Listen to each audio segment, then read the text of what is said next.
This is the Wheel of Time Spoilers podcast.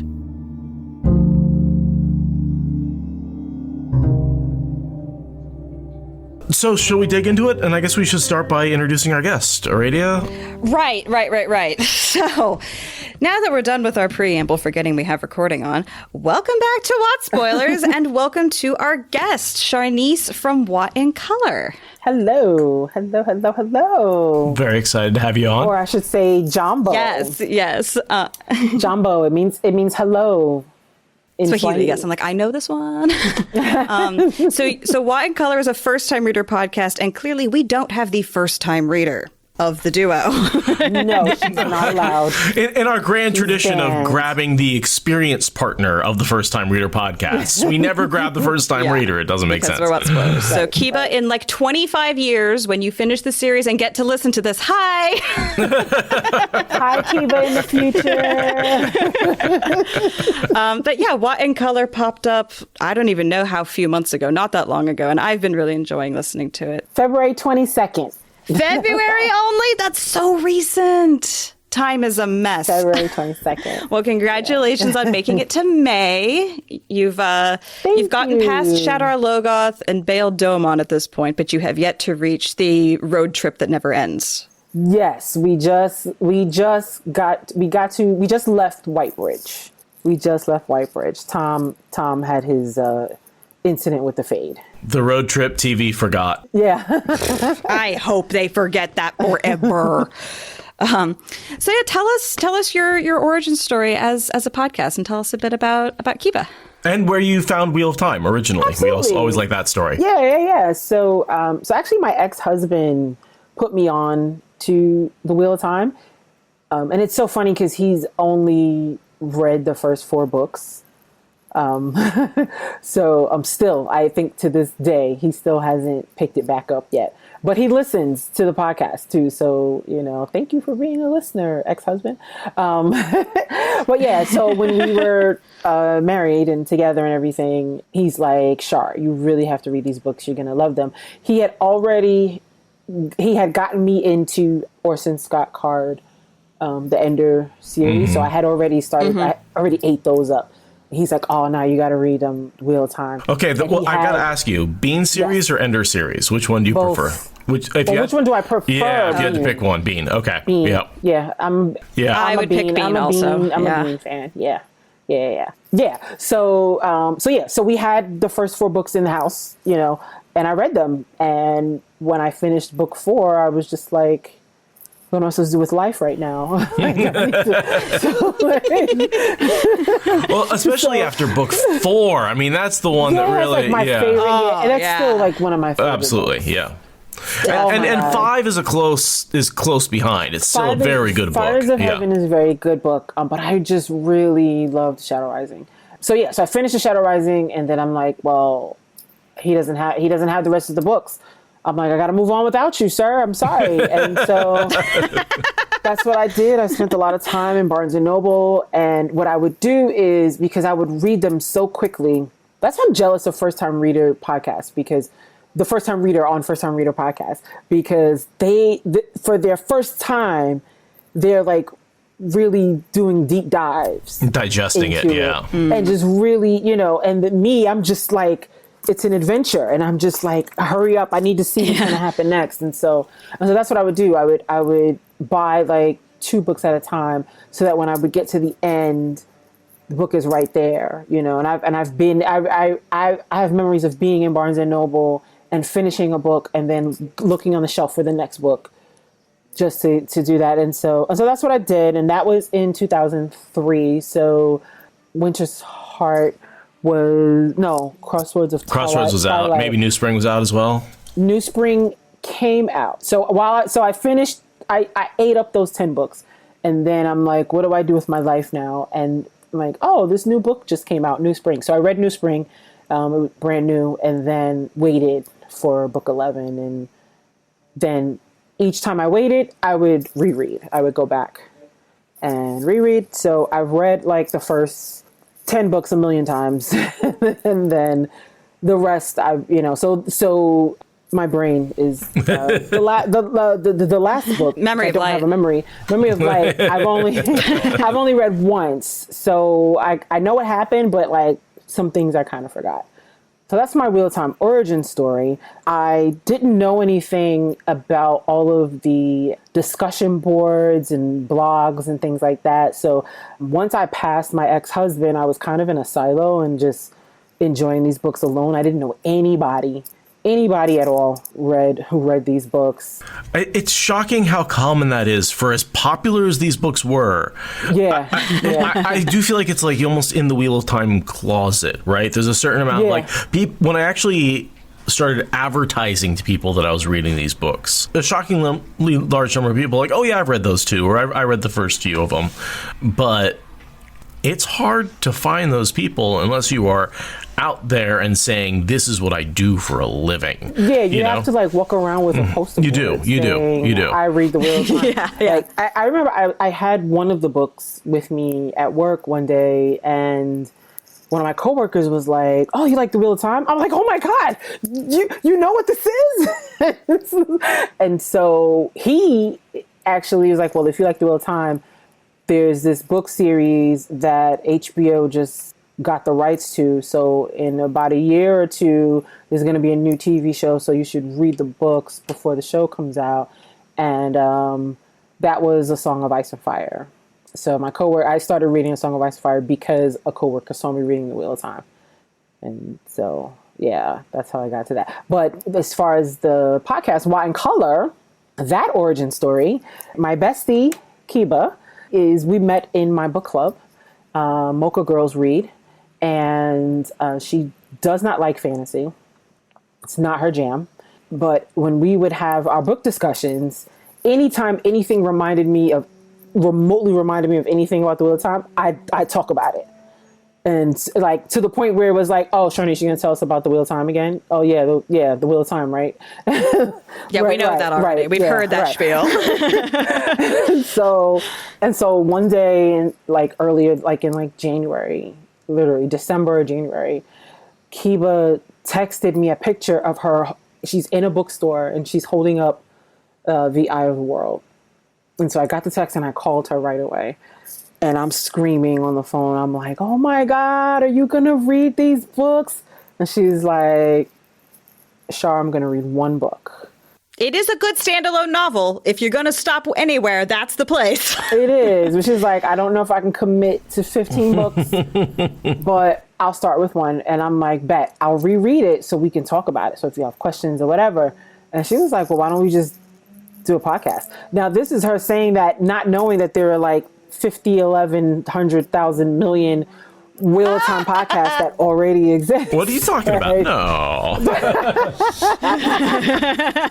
So, but I'm like, hell yeah, let's do it. Right. And so when we talked about it, I told her, I said, so listen, there's like 500 million podcasts out there already. Like, what's going to be different about ours? And I said, you know what?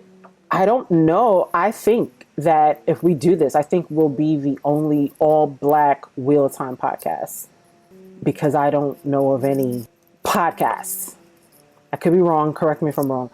So we were like, yeah. I'm not correcting you because I don't know, but I don't know either. But I don't think so. I don't think so. I think we're the first. I really think we're the first.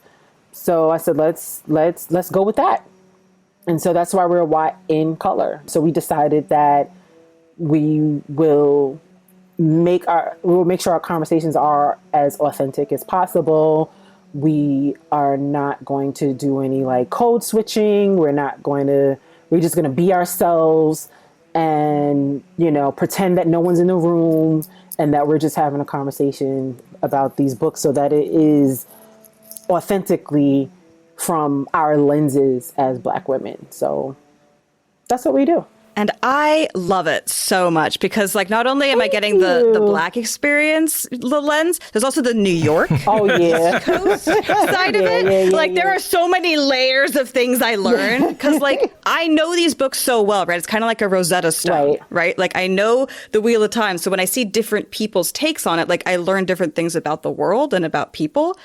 But like, you two are adding so many layers that have never been on my list. It's really, really fun and really educational. Thank you. So thank you so much for being unfiltered. It's almost like a perspective that has been lacking in the Wheel of Time community. Yes. Yeah. Yes. Uh-huh. Yes. It has. It has. Yes. It has, and it's very lonely being being a person of color in this. It can be lonely being a person of color in this fandom. It hasn't been as of late. This fandom is really great and really awesome and really inclusive and really loving and welcoming and warm. So I don't feel lonely anymore. But Good. like 3 years ago or so, I was just like, oh, I'm the only person I know that likes the Wheel of Time. Yeah, for sure. But it's been fun. It's been fun. I had no idea it would. I like, we love these books, right? So just any opportunity to talk about it, I'm like, that's what excited me. But a lot of the things that we do on the podcast, a lot of it is Makiba's idea. And so I've just been in awe of where we've taken it. Yeah, I mean, I've never listened to another podcast that's like, so this like big existential theme that gets to your darkest hopes and desires. Let's talk about that. I've never had another podcast that's do all that. Kiba. And I'm sitting there just like nodding and like my heart's opening and I'm like, wow, that's so profound in myself. Yeah, that's all Kiba. Like, I just want to talk about the books. And Kiba goes, yeah, so Shar, tell me about a time where, and I'm like, oh crap. Am I on a job interview? Like, I wasn't prepared for this. Wait a minute. It's like, I didn't mean this unfiltered. Like, that's not in the eye of the world. What is happening right now? But it's been great. It's been really great. I feel like it's brought me and my best friend even closer. Like, it's just, that's been just a joy just to be able to spend every week with my bestie when, we all have our lives and we're, so busy and doing adult things. So this has just been a pure joy. It's a pure joy. Yeah, I love that these podcasts help us both develop our individual connections with our co-hosts and give us the opportunity to like meet people in our audiences or who are doing other podcasts. It's like talking about these books. It's so mundane because it's just some fantasy, and yet it gives us this like platform. And then suddenly there's like most of I've never had such a big social circle except because of the Wheel of Time community. I have so many friends and like friends from everywhere. Yeah. Right. I have to pay attention to time zones now. I'm like, let me text Lesbian Nerdy. Oh wait. No. It's 3 a.m. where she is. Let me wait till late. You know what I mean? Like it's been really. Yeah, and you've got Koala in your server too, and she's basically in the same time zone because Australia. Yeah. Oh my gosh, I love it. I love it. Yeah, it's fabulous. And you aren't going to be at WoTCon because you already went to JordanCon and you have other life things, right? I'm going to. So I'm going to a leadership conference at the same exact time as WoTCon. So I'll be in Denver while all of my friends will be in Ohio, and I'll be sad. I'll wave on my connecting flight. Yeah. So, and I was thinking like I'll just get a virtual membership, but I'm like, I can't. Like, it doesn't make sense because I'm gonna be. I might still do it. I don't know. Just on some like support type vibe, just to support WoTCon. Maybe I'll just buy a virtual membership, and then if I can log on when I'm not doing leadership stuff, I don't know. We'll see. Well, I was hoping to get to meet you, but maybe in the future. You know what a leader would do? Go to WoTCon. So it's so funny. So we're on Twitter talking about it, and Michael Livingston said, "You know what a leader would do? A leader would lead the leadership conference to WoTCon. Like they would just follow you to WoTCon. If you were a leader, you can go to WoTCon, and they would follow you." So.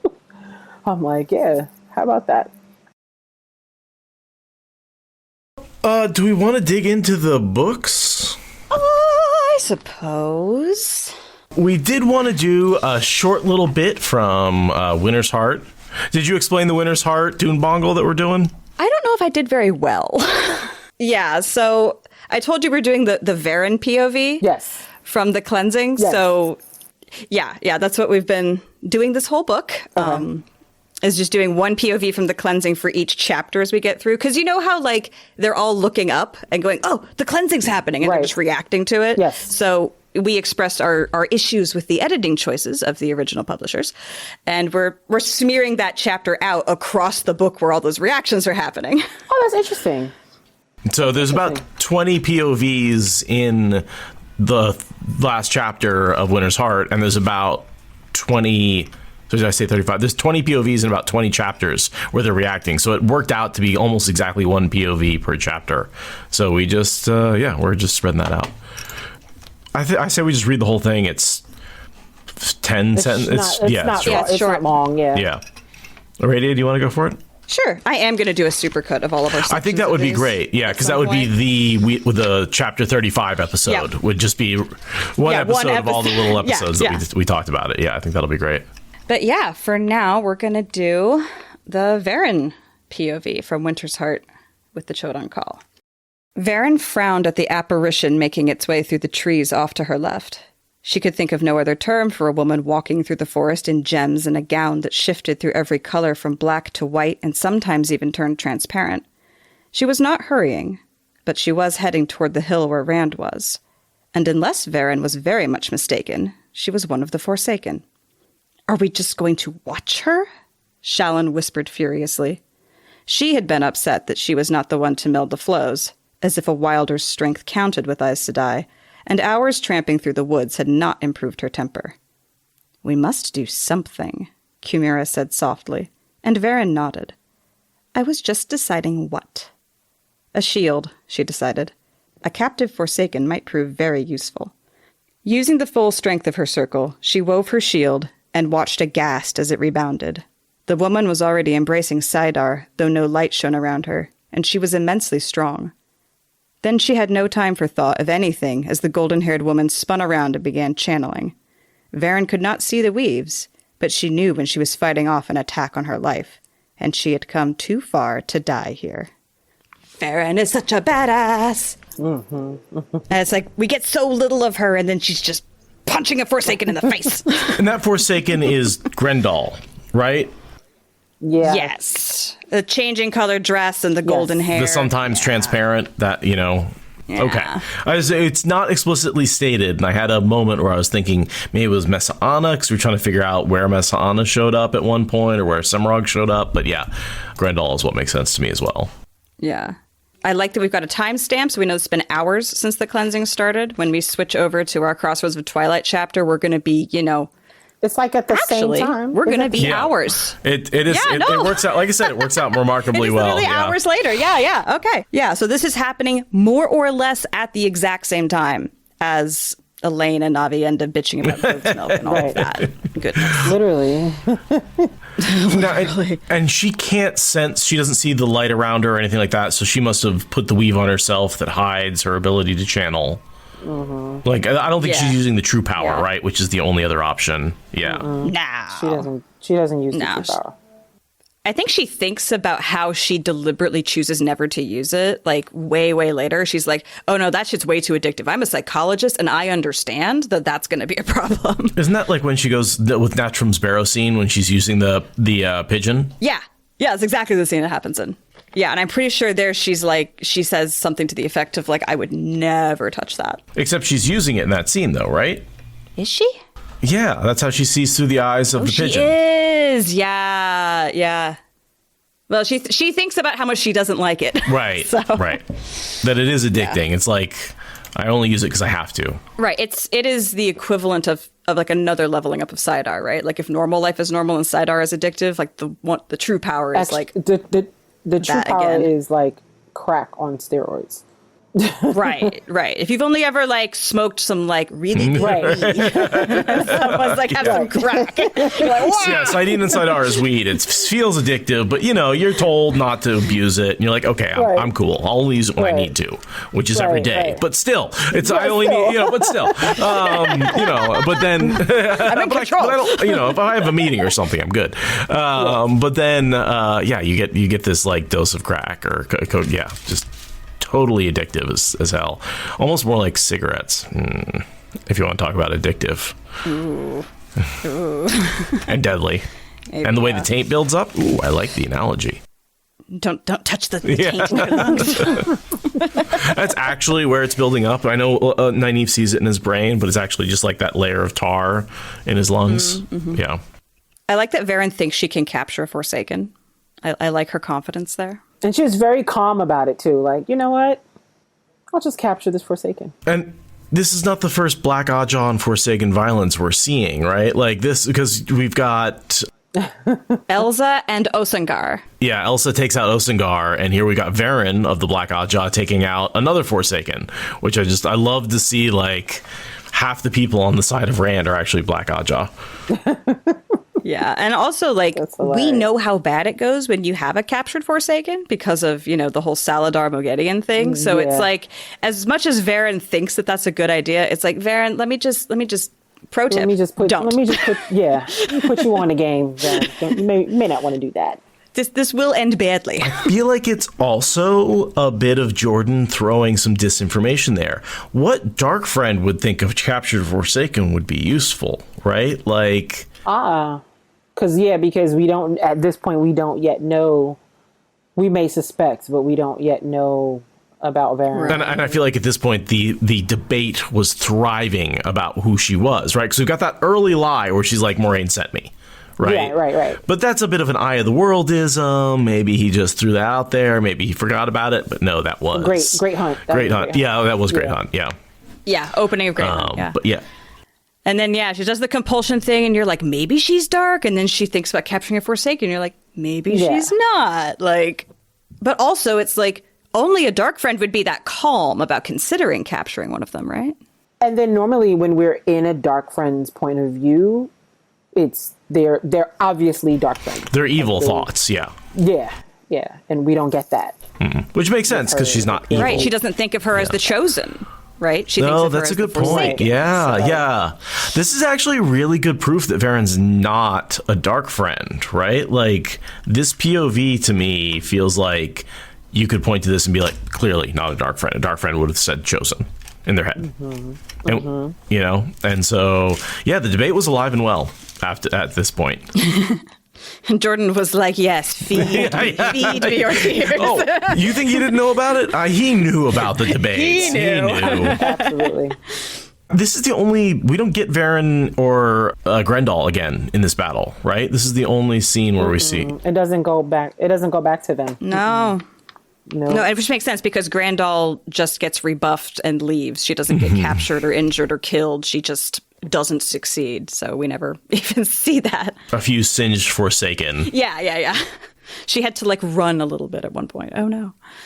I also love the just ending of Verin's line of like she had come too far to die here because, you know, again, like in the compulsion scene, you know, she thinks it had been like 76 years since she'd last made a major mistake. This is another one of those, like, she's come too far. And it's like, Verin, what have you been up to for the last 3/4 of a century? Like, because if she dies here, that's it for her list of Dark Friend Aes Sedai. Yeah, no one would ever know any of the work she did. She's like, absolutely not dying here, not now. Oh yeah, we've also got, so okay, I want to point this out. As if a wilder's strength counted with Aes Sedai. That line is in here, and when we switch over to Crossroads of Twilight, there's like umpteen pages of Elaine thinking about how strength and the power is how Aes Sedai order themselves. And how it's kind of dumb, but it also gives her an advantage because she's the most powerful. And it's funny to pair that with this, where it's like, strength counts with Aes Sedai, but only with Aes Sedai. And it's such a stupid hypocrisy of their hierarchy that's just like, this Wilder absolutely should be in your hierarchy, but no, she doesn't have like her Ivy League diploma, so screw her, I guess. Right. I was going to say, it reminds me of PhDs, right? They don't read anything not written by other PhDs. Right. Which, I get it, you need to go through school and everything, but yeah. No, that's, I mean, given Robert Jordan's critiques of the Ivory Tower, I think that that's probably exactly what he's referencing. Higher education problematic? Nah. Definitely not. So with that, should we switch?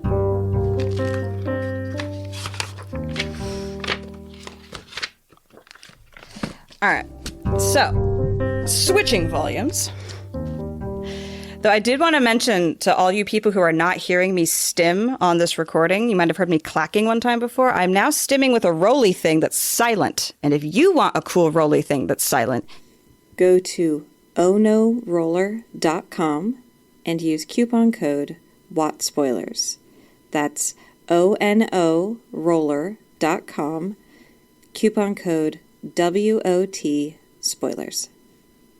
I was like, oh, that's silly. I'm not stimming with, and I look down, I've got a little play thing in my hand that I'm flipping around. I'm going, Oops. So this is a 3D little printed gadget that my girlfriend's father actually printed out. And neat. I got. So, yeah, it's just like, there's just three squares, each with one pivot point, and it's almost a spinny thing, but yeah. You have a homemade stim, sir. I do. Didn't realize it until I saw you stimming with your thing, and I was like, oh, is that what we're doing? Yes, that is what we are doing. But yeah, I got us an affiliate link for that yesterday because I just thought, I'll just see if I can do that. And sure enough, it was like just a few clicks, and now we have an affiliate link. So. Awesome. Right. So if you don't have a father-in-law who will 3D print you out a fidget thing, go buy it at the link in the show notes. Yeah, go get they're called Ono. It's ONO. So the logo is the same upside down and right side up. It's very satisfying. Oh, no. Yeah, I know. But yeah, anyway. We are in Chapter 11, Talk of Debts, with the Lion of Andor, because this is a Lane succession plot to the nines. We are gearing up for the bath next chapter. If you want something to be really excited about, bath time is coming up, but not this week. No, these next few chapters and the previous one, we are definitely on the, as I said, Elaine train.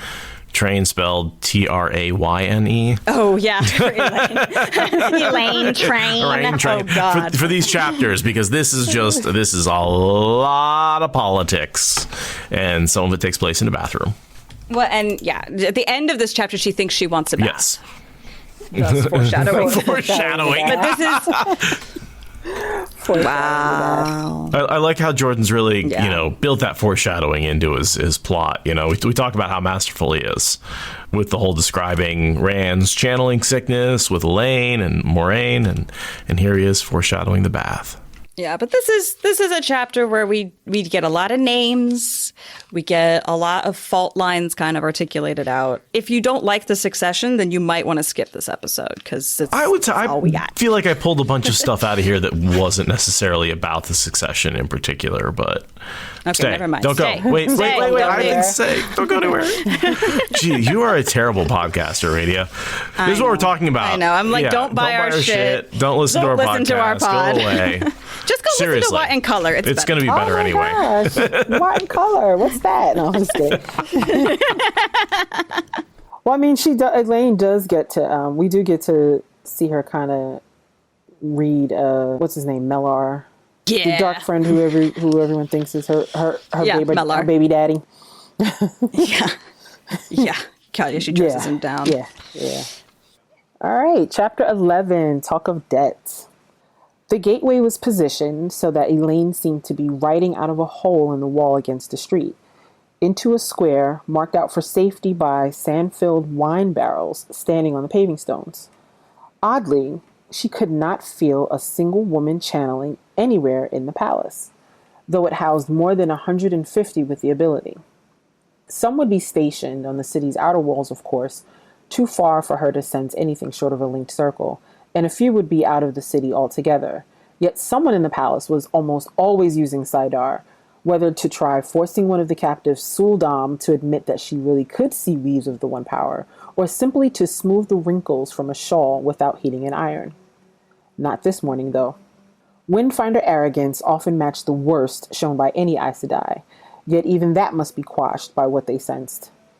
Elaine thought that if she climbed to a high window, she must be able to see the weaves of that great beacon, hundreds of leagues distant as they were.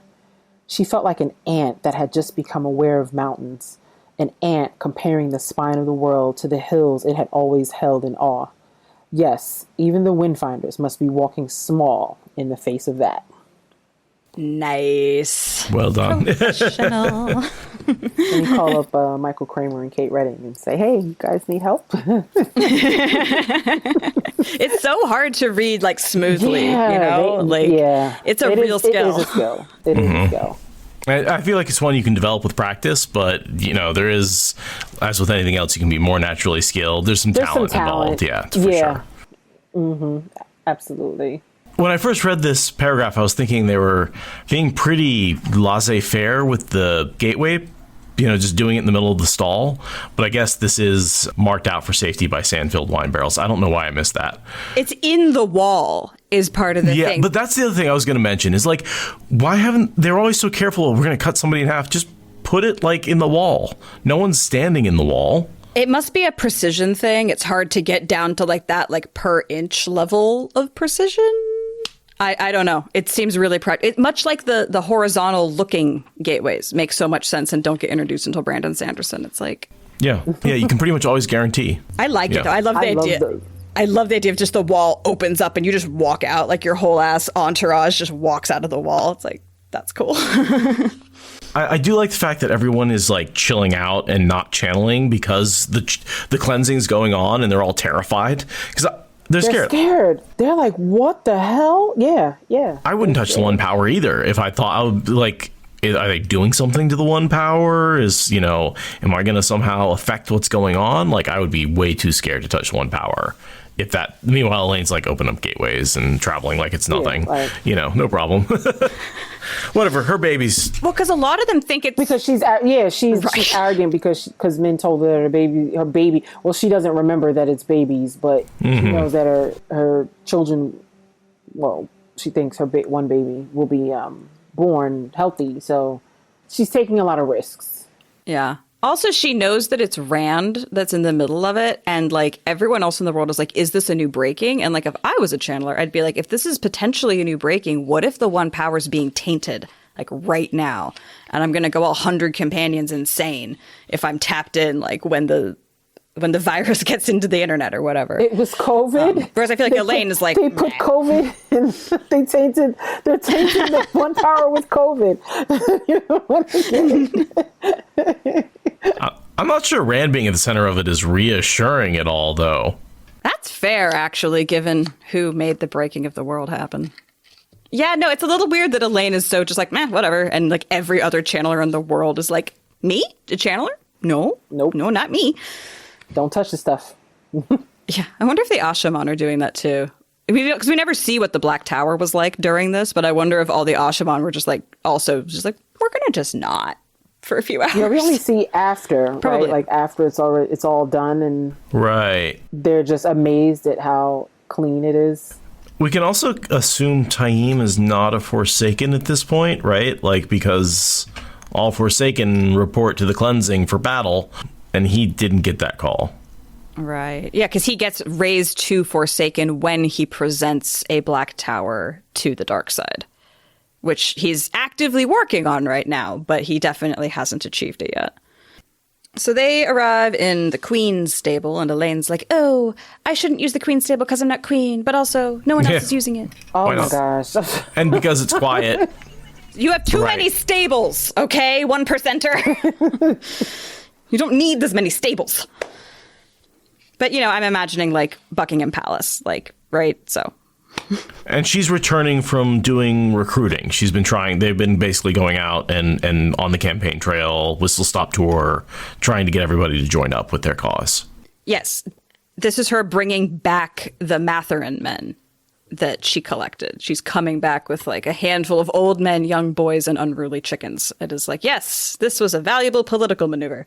And by the time we get to paragraph 3, she's talking about a hot bath in front of a roaring fire. So, yeah. Yeah, I had that highlighted. It's coming. Be prepared. This bath. Yes. We've been talking about this bath for years. She's going to be talking about it all chapter. Like... This is a very notorious bath. Which is funny because there's so many good bath scenes in the early books when like Rand, Tom, and Matt are in the baths. I love that scene. Well, it's funny when men do it. It's only annoying when women do it. Well, I mean, when you're right, you're right. I mean, that's... No, but there's like... There is more rain bath scene in the beginning that's really good and stuff like that. Like, Yeah, I mean, we give her way more shit for this bath than it actually deserves because it's just funny. I gotta say, it's the chapters around it. Looking through, I was like, oh, there's 2 Elaine chapters, and then another one, and then another one, and then another one, and then another one. There's like 6 Elaine chapters in a row, and the bath is just sitting dead set in the middle of it. Next thing I've got is how she's thinking about how Aramilla is getting a bunch of rumors from her stable hands witnessing the gateways. She's like, aha, yes, rumors are fading to myth. Here's my rumor that I'm making with my gateways. I bet Aramilla is scared to death of the myths that are reaching her. And it's, it's weaponizing the gossip train in a way that is actually comprehensible to my socially inept brain. Okay, so answer me this. Why does Aramilla have so much support? She's an idiot without channelers. Well, okay, the reason she has so much support is because she has the support of people who actually legitimately have earned it, right? Like, so she has all of these different nobles who are swearing to her and bringing their arms to her. And she's getting them because of blackmail and bullshit. Yeah. But it means that their forces are all following onto her banner in good faith because they believe that their leaders. Sure, I'm trying to figure out why she's getting the leaders. Why is she getting these 6 houses behind her? I mean, I think it's a combination of greed and bribery and blackmail. I don't think any of them are joining with her because they think she'll be a good queen. I guess I don't know all of their reasons, but I don't think any of them are doing it for like politically sound and or positive reasons. They all think they can get some measure of power, I think. Margot Aes Sedai. Yeah. I mean, yeah, that could be proximity to power. It's like, because if she promises, oh, you're going to get to be master of the this and secretary of the that, then... And we know that she has 2 of the houses on basis of blackmail. I forget the names now. We're in one of the women's heads in a few chapters. And we know from her that at least 2 of them are being, like, blackmailed into it. So I always assumed that the other 4 were similarly compromised. That would make sense, yeah. Well, okay, no, there's Kason, Nason Karand? The nasty old lecher guy. He's in it for self-preservation of his family, right? Because his granddaughter, Sylvaise. Oh, Sylvaise. The cow-faced sociopath. Are you thinking of Elenia and Jared? Because Elenia and the other woman she's captured with in the camp. But Elenia is being threatened with Nason's, like, weird lecherous advances, and Nason is in the camp because Sylvaise, his heir and granddaughter, is like Aramilla's, like Aramilla's taken her under her wing. It's like a weird, like, vaguely hostagey situation. Karinid? Wow, I don't know this person at all. Karand? I don't remember. I was listening to these just the other day. That's very minor. Anyway. Yeah, bullshit, I think, is the reason she has support. But a lot of people were turned off from Morghese when she was under Robin's spell. Yeah. Elaine even thinks in this chapter about how, like, no one's likely to believe a Forsaken is using her as a puppet, and it's like, that is why no one wants Trakand on the throne, is because a Forsaken used your mother as a puppet. Right. Yeah, these people are like never Trakans, right? Like I'll never, like, never again. Like we went with that one, and she turned on us, and everything went bad, and I refuse to support Trakand unless she's winning. In that case, I will. Right. Yeah, I can imagine that it's not hard to talk somebody out of supporting Elaine. Right. She's a kid. She hasn't been around. Her mom screwed everything up. Like, maybe we need to change the pace. Because, like, how much do the common people know about the inner workings of these people's, don't know, like, anything. Lives and economies? Yeah, exactly. It's all a matter of, like, who yelled loudest in your face most recently. Exactly. Yep. Which is usually how it works in real life, honestly. Yeah. We're all going through life like Elaine. Like, it's about ideals and personality and my reputation. And then you get a little older, you're like, nah, it's about whoever yelled loudest and has the biggest stick and the most money and the shiniest thing. Yeah, how about that? Blah. I hate it when Jordan brings this much realism into my fantasy. I want enough that I can believe the characters, but not too much. I gotta suspend my belief a little bit. Right. She talks about her bodyguards. We get a description of them, which we've gotten many times before. But now she's got 9 of them following her around in her palace, which is like more than Rand had with the like maidens, right? Like the maidens wax and wane. Well, for a while, because he agreed to have 2 with him at all times. Oh, he keeps the 2. Yeah. And she's got 9. She says only 9. And it's going to go up. Yeah. That's the least guard she's going to have for the rest of the series. And here's something I've noticed true in many aspects of my life. Women who followed the trade of the sword, as Cassile called it, had to be good, or sooner or later they were cut down by some fellow whose only advantage was strength enough to batter her down.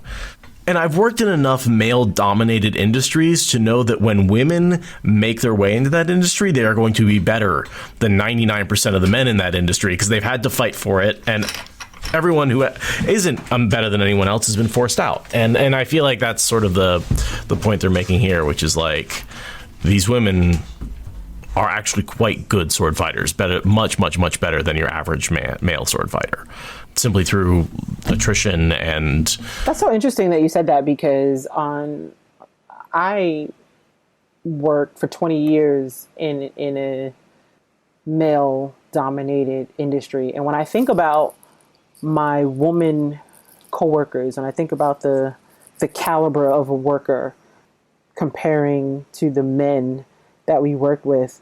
So it's male dominated, not a lot of women, but a decent amount of women. But all of the women were really good at what they did. Always.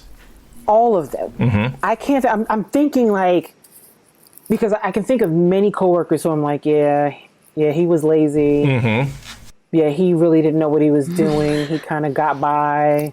Oh no, he was really good. Like there were men that were really good. Sure. You know what I mean? But there were men who weren't. And when I think about the women, my coworker, my sisters, I'm like, no, we all kind of knew what the hell we were doing. Yep. All of us. I can't think of not one woman who was lazy. There was not one woman who I didn't want to go behind. Like who was the technician that was there? Oh, her? Okay, cool. Then I know. Then you know it was done right? Yeah. And that has been my experience as well, is when I'm working with a woman in a male-dominated industry, she's almost always going to be the best of her peers. Yeah. Wow, that's so interesting you said that. And that's easy. It makes it easy to know who to go to for help. It makes it easy to know who's going to know what's going on. Yeah, and when I went to a specific department on my job, they put me with a woman. A woman trained me, and she was like the best. The best. Yeah. It's like I'm finding out millennial bosses way better than boomer bosses or Gen X bosses, right? Like just because they've gone up there, but they've also experienced some of the shit that I think the boomers haven't. So, it's...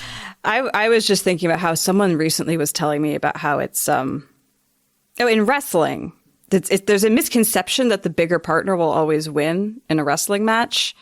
Like this person was commenting like, I don't know, like most of the times I've seen a real big weight mismatch, it's the little one who won the match. So I wonder, that was what I was thinking about when I read this line, was just like, how often is it that the bigger man can actually just batter down the nimbler woman? Like, it's certainly an advantage in certain, like I've talked to enough people who wrestle. Like I don't know sword fighting well enough. No, I don't either. And I guess it depends on what kind of sword fighting you're talking about too, right? Because talk about medieval sword fighting where it's basically 2 people in armor wrestling with weapons. That's different than, fighting with EPs and fencing and that sort of thing. But yeah, my understanding is a difference of 20, 30 pounds can be a big advantage in strength if your skill levels are about equal. And I think what you're saying is where you see a lot of fights where there's an unequal size match. That's because the small person knows he's much more skilled than the big person and has a shot and is willing to go at it. I think if you have a small person and a large person with a similar skill level, you're almost always going to see the bigger person win because that is an advantage. I mean, it seems intuitively obvious, but I don't know. I don't know wrestling or being in male-dominated work fields. So that's what I had to contribute. I mean, I guess technically podcasting is male-dominated. It sure is. Hobbyist, yeah. It doesn't, like... half the podcasters I hang out with and talk to are women. So like, well, and I would say the Wheel of Time community is certainly an exception in that. It's probably the one podcast community that's not male dominated, but like it was a tech dominated world first, and that was male dominated, and it had to recover from there. Yeah, someone told me, I don't know who said this, but they said that in terms of the first time reader, veteran reader podcast, where one is a woman and one is a man, that usually the veteran is the man. Right. And I'm like, huh, I never even noticed that. Because they've read it and they're introducing it to their girlfriend. Right. Because it's a male dominated genre. It's such a white male like genre thing. But Wheel of Time, I know the Wheel of Time community specifically actually has a much better balance than a lot of the other communities out there, and I think that's because the books have a better balance, right? Like it has female POVs that are good and in depth, and not just to further the male. You know, like I was reading James Islington, great trilogy. I really think it's a modern trilogy. It deals with time travel. I've talked about it on the podcast before. But again, the women in it are just there to further the male protagonist's storyline, you know? And it's like, come on, like I thought we were past this at this point, but it's hard. I think it's hard. It's hard for men to write a perspective that they don't know, and they don't have to try, so they don't. Anyway, okay, so next thing I've got is Avienda and Brigida sort of conspiring behind Elaine's back to be like, did she get enough sleep? Did she drink her goat's milk? And then Elaine stomps up and is like, talk to me. And it's a dynamic we've seen a bunch, but it's just reiterating the snippiness around the pregnancy that the three of, it's kind of like a triad is having a pregnancy. Yes. Like there's three women who are all deeply invested in this. Yes. Which is, it's nice in some ways and it's annoying in others. Oh, there's a really good line here about Brigida. She remained wary of trying to live up to those legends. She claimed that the stories were grossly inflated where they were not complete fabrications. Yet she was still the same woman who had done every one of the things that formed the heart of those legends. And more besides, yeah. That's Brigida. She's so... She's such a contradiction, right? Because she's a literal hero, and yet she's also like really being crushed under the weight of her current human existence. Well, in none of her other lives has she been the hero before she becomes. There's no pressure to become a hero, right? There's no past experience. It's just like, oh yeah, you're this normal human, and she does, you know, extraordinary things and becomes a hero because that's who she is. And then you have the added bit of her like mind seeping away back into Teleron Riyadh, right? And that's why she's drinking. Oh, man. That part's so heartbreaking. Like, she's afraid she's going to lose Guidal, and the only way to deal with that fear is to just get blackout drunk. Like, that's a rock and a hard place. Fuck. But, I mean, I'm reading it, and Elaine's thinking, you know, oh, like, I know that will never happen to me. And I'm like, so does Alzheimer's not exist in your world? I mean, not like, with healing. This is a real reality for a lot of people. Like, he writes it as like this fantasy-induced thing. But like, people get dementia and have to watch their memories fade and have to watch their minds lose it and be like, I am cognizant now of the thing I will not be cognizant of later. And like, that's a real experience people go through. I mean, I'm a stoner, so I do that to myself, but like... What were we talking about? No.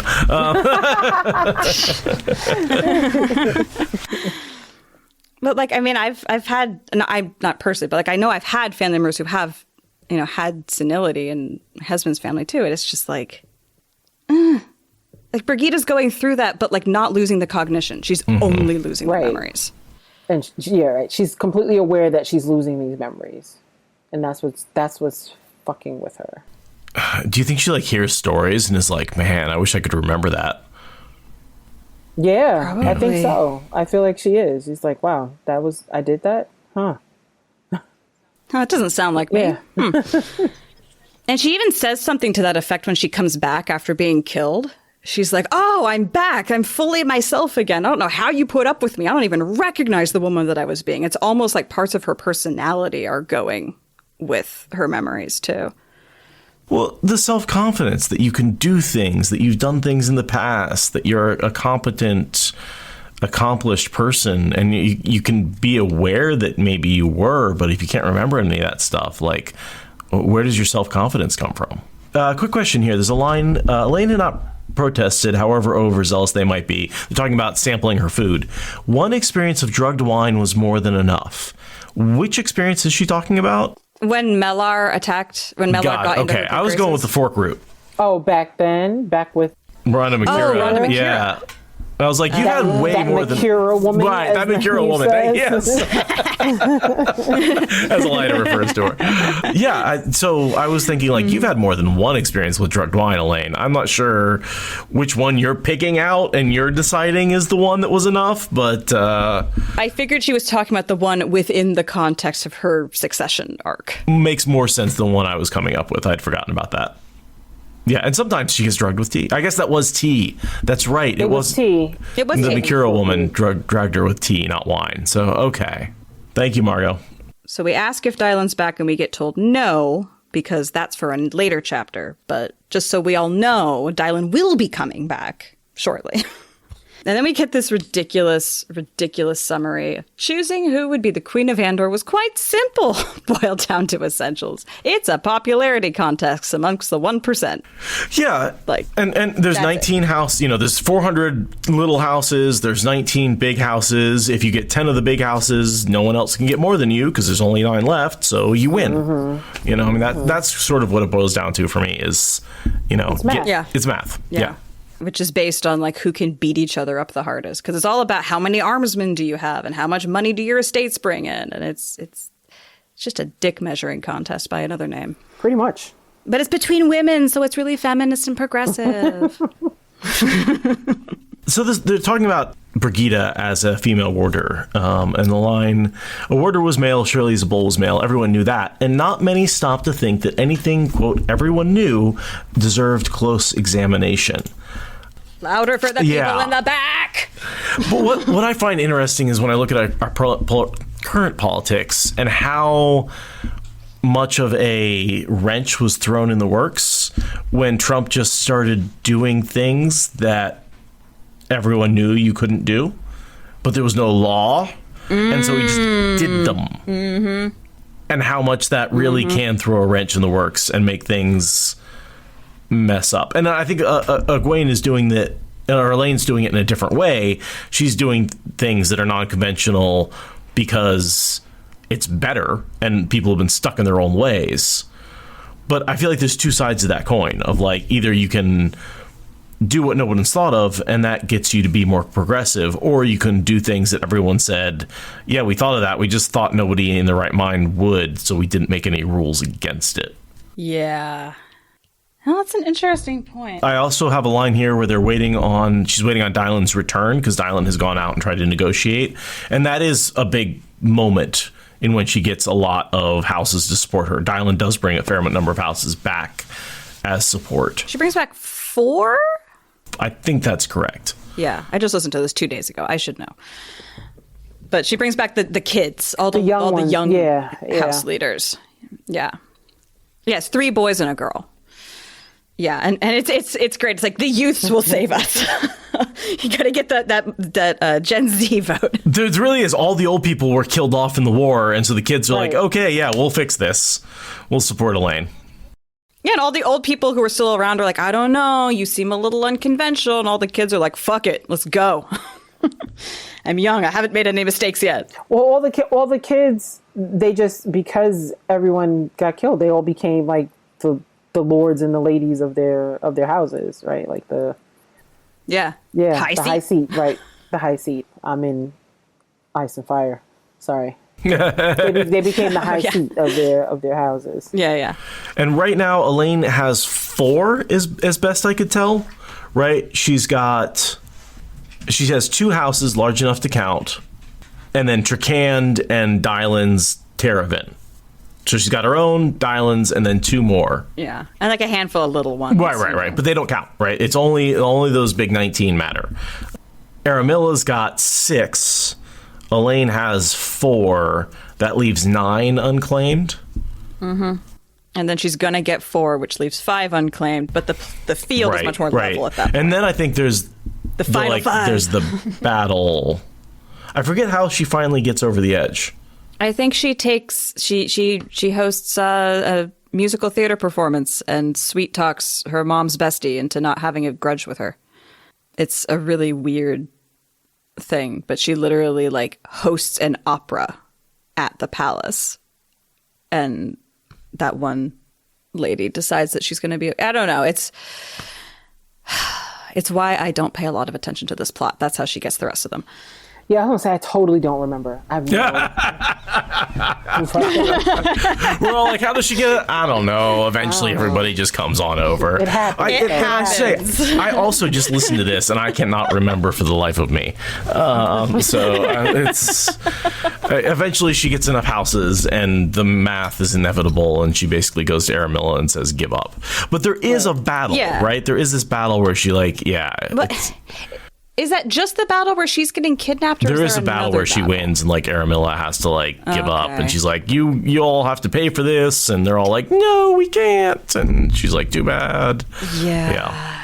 And then she like splits up their lands and gives it to the Kyrianan, and that's how she takes over the Kyrianan throne, because she's like, oh, I just stripped all these nobles of their lands. Whatever shall I do with them? Hey, Kyrianans. Wait, did she really pull a Rand with that? Because Rand did that in Tyr and Kyrian. Did she really just a little bit? And yeah, paste it's a little copied and pasted off of Rand's Succession. God. Yeah, totally. Is it though? Because I feel like when they were like snuggling in Tyr and sneaking kisses, wasn't she like teaching him totally everything? Yeah, that's a good you know point. what I mean. That's a good point. Not really copy and pasting. So he copy and pasted her. Her, right, she right, just right. Did what she knows. Mm-hmm. Yeah, I hadn't thought about that. I just think of them kissing. I forget that they talk too. They actually talk in between the kisses. Yep. I don't know. Have you ever kissed somebody for the first time when you were 17? I didn't do a lot of talking. Nope. But then we weren't. I mean, not about important things. We weren't royalty either. No.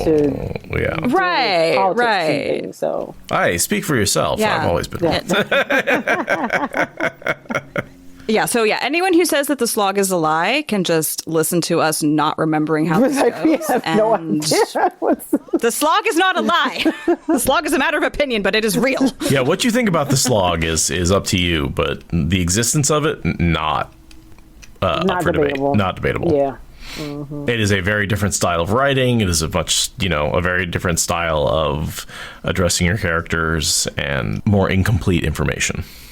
That either characters who don't go anywhere or storylines that don't end. Yeah, I know a lot of people love this plot, but I'm trying. Okay, guys, I'm trying to love this plot you all love. I mean, I've learned to love the Egwene plot, right? I love Egwene's rise to power, all through the rebel camp, and then in the tower, and then uniting them, and then like I think all of that's really good. Elaine's rise to power. All she does is talk to her lieutenants. And like, it doesn't feel like she does anything. It feels like she just has conversations. Well, that is delegating from the top of a giant military-industrial complex. Mm-hmm.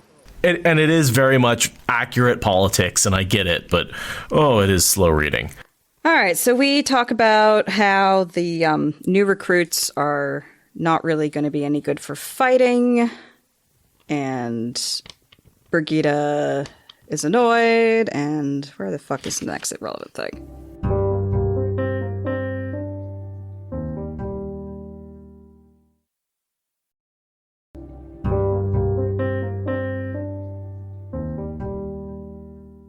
Oh, so we're walking down the hallways with Brigida whispering to Elaine about whatever's going wrong. Like, why are all the Aes Sedai not doing anything? But she doesn't want anyone to hear about it.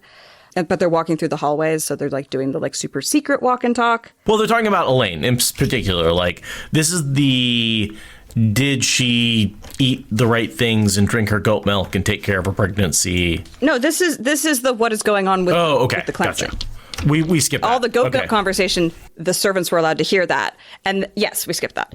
Because it just happens, they do it, they talk, they walk into the hallways, and then Brigida like pushes the guard back a little bit. And it's like, okay, but seriously, what's up with all the Aes Sedai not wanting to talk to me? Elaine explains all the things, and Yeah, we already talked about her memories fading. Next thing I've got is we run into some Eyes to Die.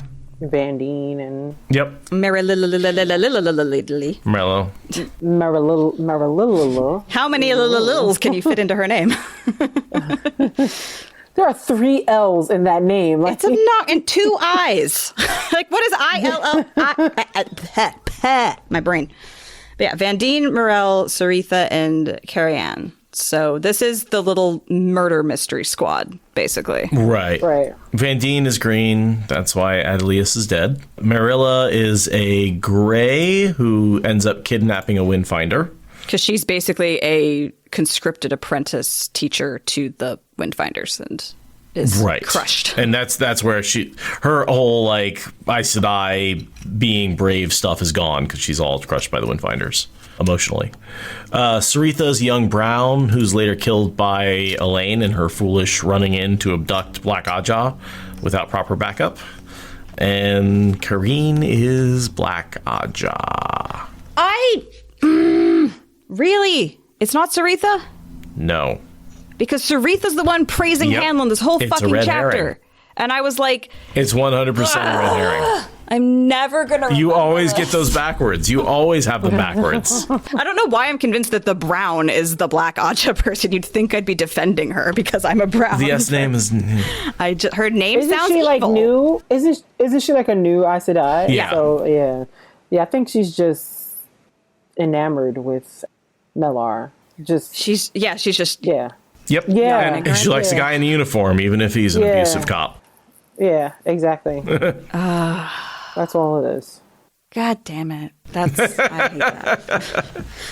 Oh my God. So speaking of this murder mystery, so you know how like in the book it's never considered that Vandine is the killer? Allie from Wheel Takes is convinced that Vandine is the killer. Really? Like she has done, like she figured out who killed Asmodean on her first read, like no problem. She just like worked out who killed Asmodean. She applied the same logic and came up with Vandine killed Adelius. Wow. And will not be convinced otherwise. And it is the funniest thing. Because like I never thought that in the books. The characters never think it. No other discussion of the fandom ever brought that up. And Allie is committed. I think it would be an excellent writer's trick. Right? I think it would be a very good reveal to be like, oh, Vandine was black this whole time, even though all the way back to like Moraine put her trust in her in the Great Hunt. That's where Moraine was for the Great Hunt, was researching the Dragon Reborn. Oh, and that explains how they're able to like know all this stuff about Rand and everything because they got it from Moraine because Vandine was black this whole time and she killed her sister because it was found out. I love it. It's not. It works so good. I can see Kiba when, in like 10 years when we get to this book, I can see her thinking the same thing. That's how Kiba's brain works. Like it's the writer brain. Yeah. I can see her doing. So Allie, in 25 years when you get here in this podcast, we're laughing at you for that. But also now go listen to Kiba making the same mistake. All the content that Allie's going to have to listen to when she actually finishes her podcast. She keeps saying she's going to listen to all of WoT Spoilers, and I'm like, that's a very sweet thing for you to say. Yeah, that's too much. That's a huge undertaking. I'm like, maybe just start at episode 300. What's ridiculous is there's still now like another 100 and some odd, 160 episodes after that point. Yep. Yeah. Yeah, it's absurd. I kind of want someone to put together like a spreadsheet, flowchart, mappy thing of like each chapter in the books and like each podcast having that chapter.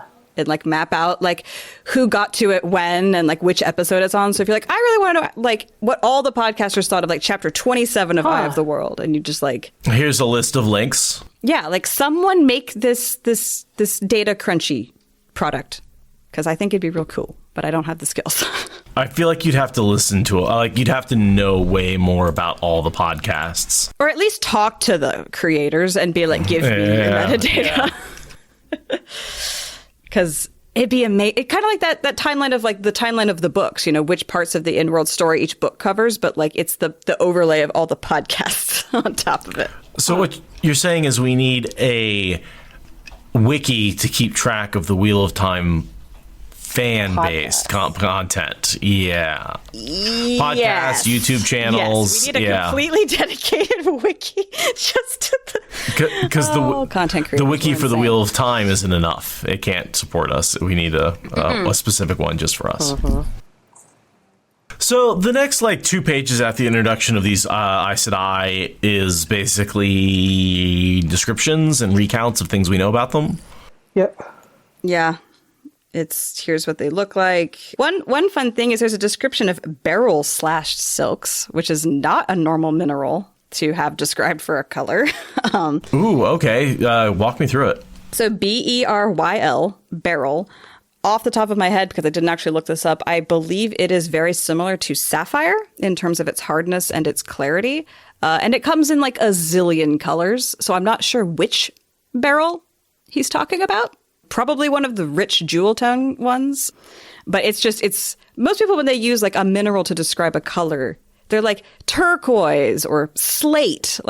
Beryl, I thought, was a really fun one for him to pull up. And it's a clear sort of crystal. It's not an opaque one like turquoise. It's a translucent. I don't know why you're having trouble figuring out what color this is. It says a colorless, bluish, pinkish, yellow, or more commonly green mineral. Clearly we know what color that is. Yeah. It's all about the mineral inclusions, right? That's the thing with minerals and with gemstones is there's the one structure that's the chemical formula, but then there's all these weird X's and Y's in the formula, and depending on what those X's and Y's are, you'll end up with different colors. So yeah, I have no idea which beryl he meant, but probably not clear. Clear seems unlikely. What would match with her? We're looking at Carrie-Anne, and she's what Aja? Green. Kareen, the black Aja?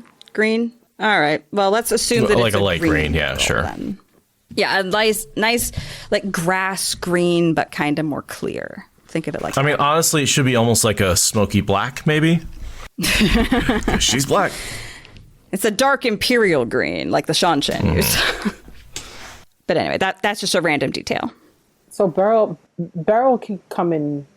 There's many varieties of beryl, and they can be green, blue, white, red, yellow, pink, purple, orange, or brown. So I'm pretty sure they do get used in jewelry where you might have sapphires or other things. It's a edging out of the semi-precious and into the precious gemstone according sort to of thing. Wikipedia, well-known varieties of beryl include emerald and aquamarine. Oh, right. It is emerald. That's okay. Yes. Isn't it also ruby? Things I learned in mineralogy 6 years ago. Okay, so now I'm really reading it.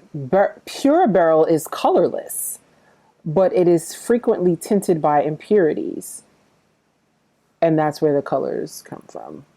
So it's impure when it's colored. Yeah, because those kinds of minerals, they'll have really big spaces in the molecular structure because of the main ones. And then weird little ions can squirrel on in there. Yeah, a lot about Kareen here. A lot about Kareen despising Wilders, which I feel is a very common among our evil / whether they're dark friends or just Elida prejudiced. That's one of those things to be oh, you don't like Wilders? You're a bad person. It's like in Harry Potter when they're oh, mudbloods, and it's okay, you're willing to say that you're a bad person.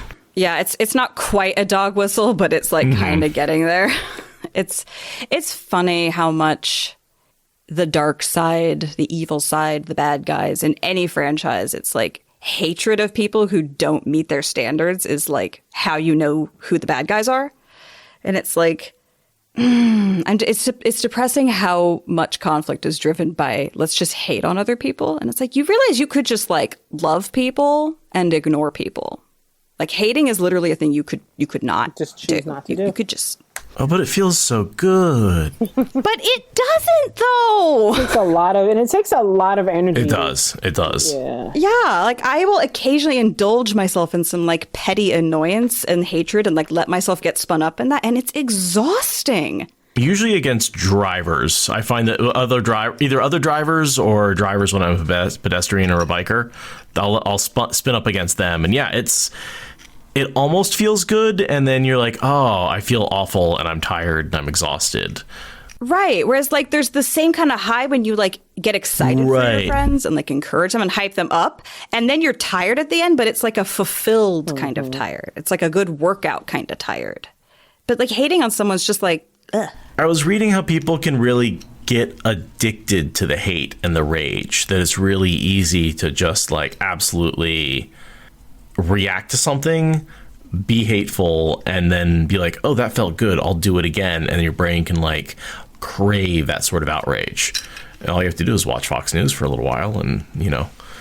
See, I just like, I understand the words you're saying, but like, I just, it truly breaks my mind to imagine that like, that is a driving factor of the human condition. It's a dopamine hit. And like we'll take our dopamine no matter how we can get it, even if it's through anger.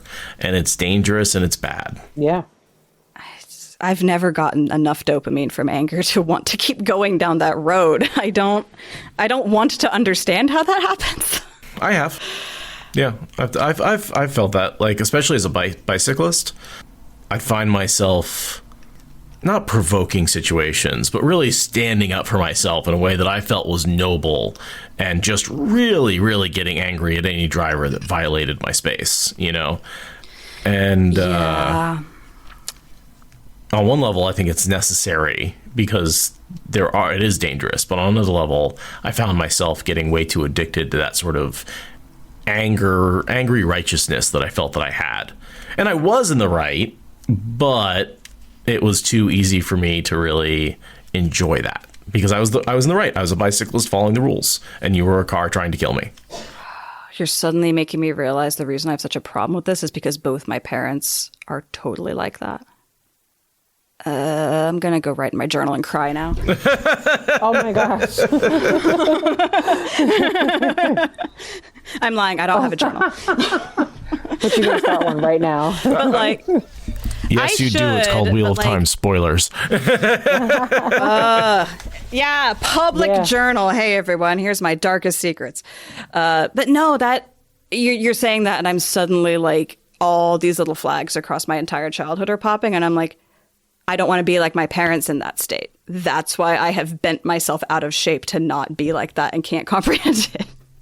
I learned that it's corrosive. Okay. Anyway, back to the books and not to this deeply uncomfortable introspection.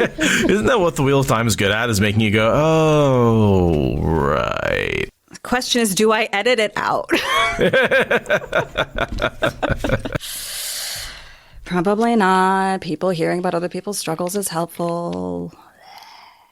I mean, it really does build empathy, honestly. So, because that's just the thing is, it's like, well, Wilders can't be as good as might be. It's like, what can Wilders teach you?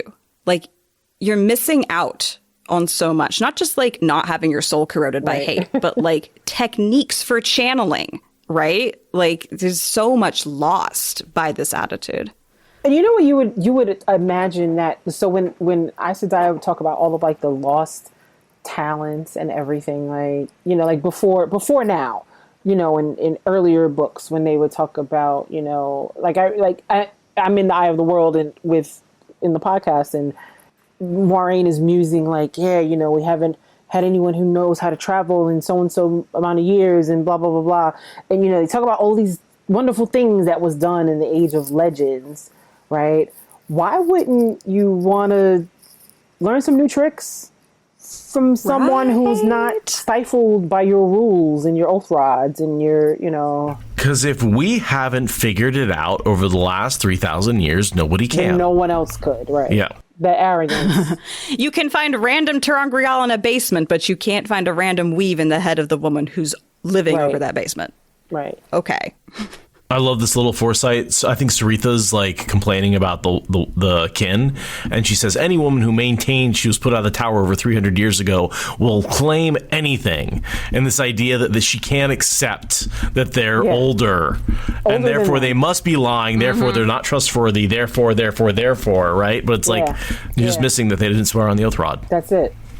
That's it. That's it. Yeah, but it's that if you need to question what everybody knows, right? It's her just being like, well, that's just not a thing. So like, but you know, Occam's razor, lady, like when everything else has been eliminated, The simple explanation is that she's 300 years old. Well, 300 years I think she's falling in. The simple explanation is she's lying, right? Like, sometimes Occam's razor isn't always the best, I suppose, thing. Because only Aes Sedai don't lie. Right. Well, because they swear the oath. That's true. Everyone else is a Yeah. Which is a third of them. Literally. Oh, God. Yeah. Yeah, all of the Aes Sedai interactions in this section are them being the worst parts of Aes Sedai. Well, how can we rules lawyer our way in and out of various situations? Until Elaine finally, it's like a bunch of these 4 women all arguing back and forth until Elaine cracks the whip and says, no, this is what we're doing. You know, and there's like pages of them arguing where you're like, okay, do I have to analyze all this to find out who the dark friend is? Only to find out there's no clues. Right. And then, so here's the other part where I thought that it was Sareitha that was the dark friend, is because she's the one really driving the let's have a conversation in reasonable tones of voices where anyone can hear about how we need to flee. And Elaine thinks a rumor that Aes Sedai were planning flight might be enough to engender a stampede, mobs clawing to reach the gates ahead of whatever could frighten Aes Sedai. An army sacking the city would not kill as many. And these 3 chattered away as if there was no one to hear but the wall hangings. And so I'm like, that sounds like a dark friendy move, right? Causing chaos. It's an army racking. Yeah, exactly. That is Lord of Chaos to a T. And since Sareitha was driving the conversation, I thought that I was being clever by pointing that out, but apparently I'm not. You really just have to check before every chapter with the 2 of those and be like, okay, wait, which one's the dark? Or can we do a little like post-it note on your monitor? The audience might enjoy me being wrong every time more. I'll learn it the chapter where they both die, and it's irrelevant forevermore. They try and get Van Dien to, start lessons, and she says no, Van Dien gets as much time as she needs, which is a cover for Van Dien looking for the dark friend, also mourning her sister and going a little insane. She could use some counseling. I think she's also trying to trip them up into admitting that they're the killer, though. Expand on that. That's what I always interpreted it as. Because she says she finds enough time to keep me talking some nights until I'm half asleep. Yes. And then elsewhere, it's as if she wants to add my memories to her own. And it's like, I feel like she's trying to catch them in a lie. Absolutely. That's what she's doing. That's why she's interviewing the other Aes Sedai and having them talk for hours and hours and hours. Is like, catch them in a lie. Then you know they're a dark friend. Not that she doesn't also need counseling, because I'm pretty sure that like single-mindedly devoting yourself to solving your sister's murder isn't actually the most healthy way to process that. But we don't have a therapy Aja in Randland because none of the podcasts have yet managed to break through the reality barrier and make the therapy Aja that is so desperately needed. I mean, we've got Grendel. She's the only therapist we know about in the Wheel of Time. Sure. She was a therapist in the Age of Legends. I'm just saying, that's apparently what we get. Pretty sure her license was revoked. Doesn't mean she didn't have one. True. The other thing that Van Dien is doing is taking care of the novices that were the runaway kin. Yes. Kristen and Zarya. Yep. Yeah, Kirstian and Zarya. I love their names. I just call her Kristen when I'm reading it instead of Christian.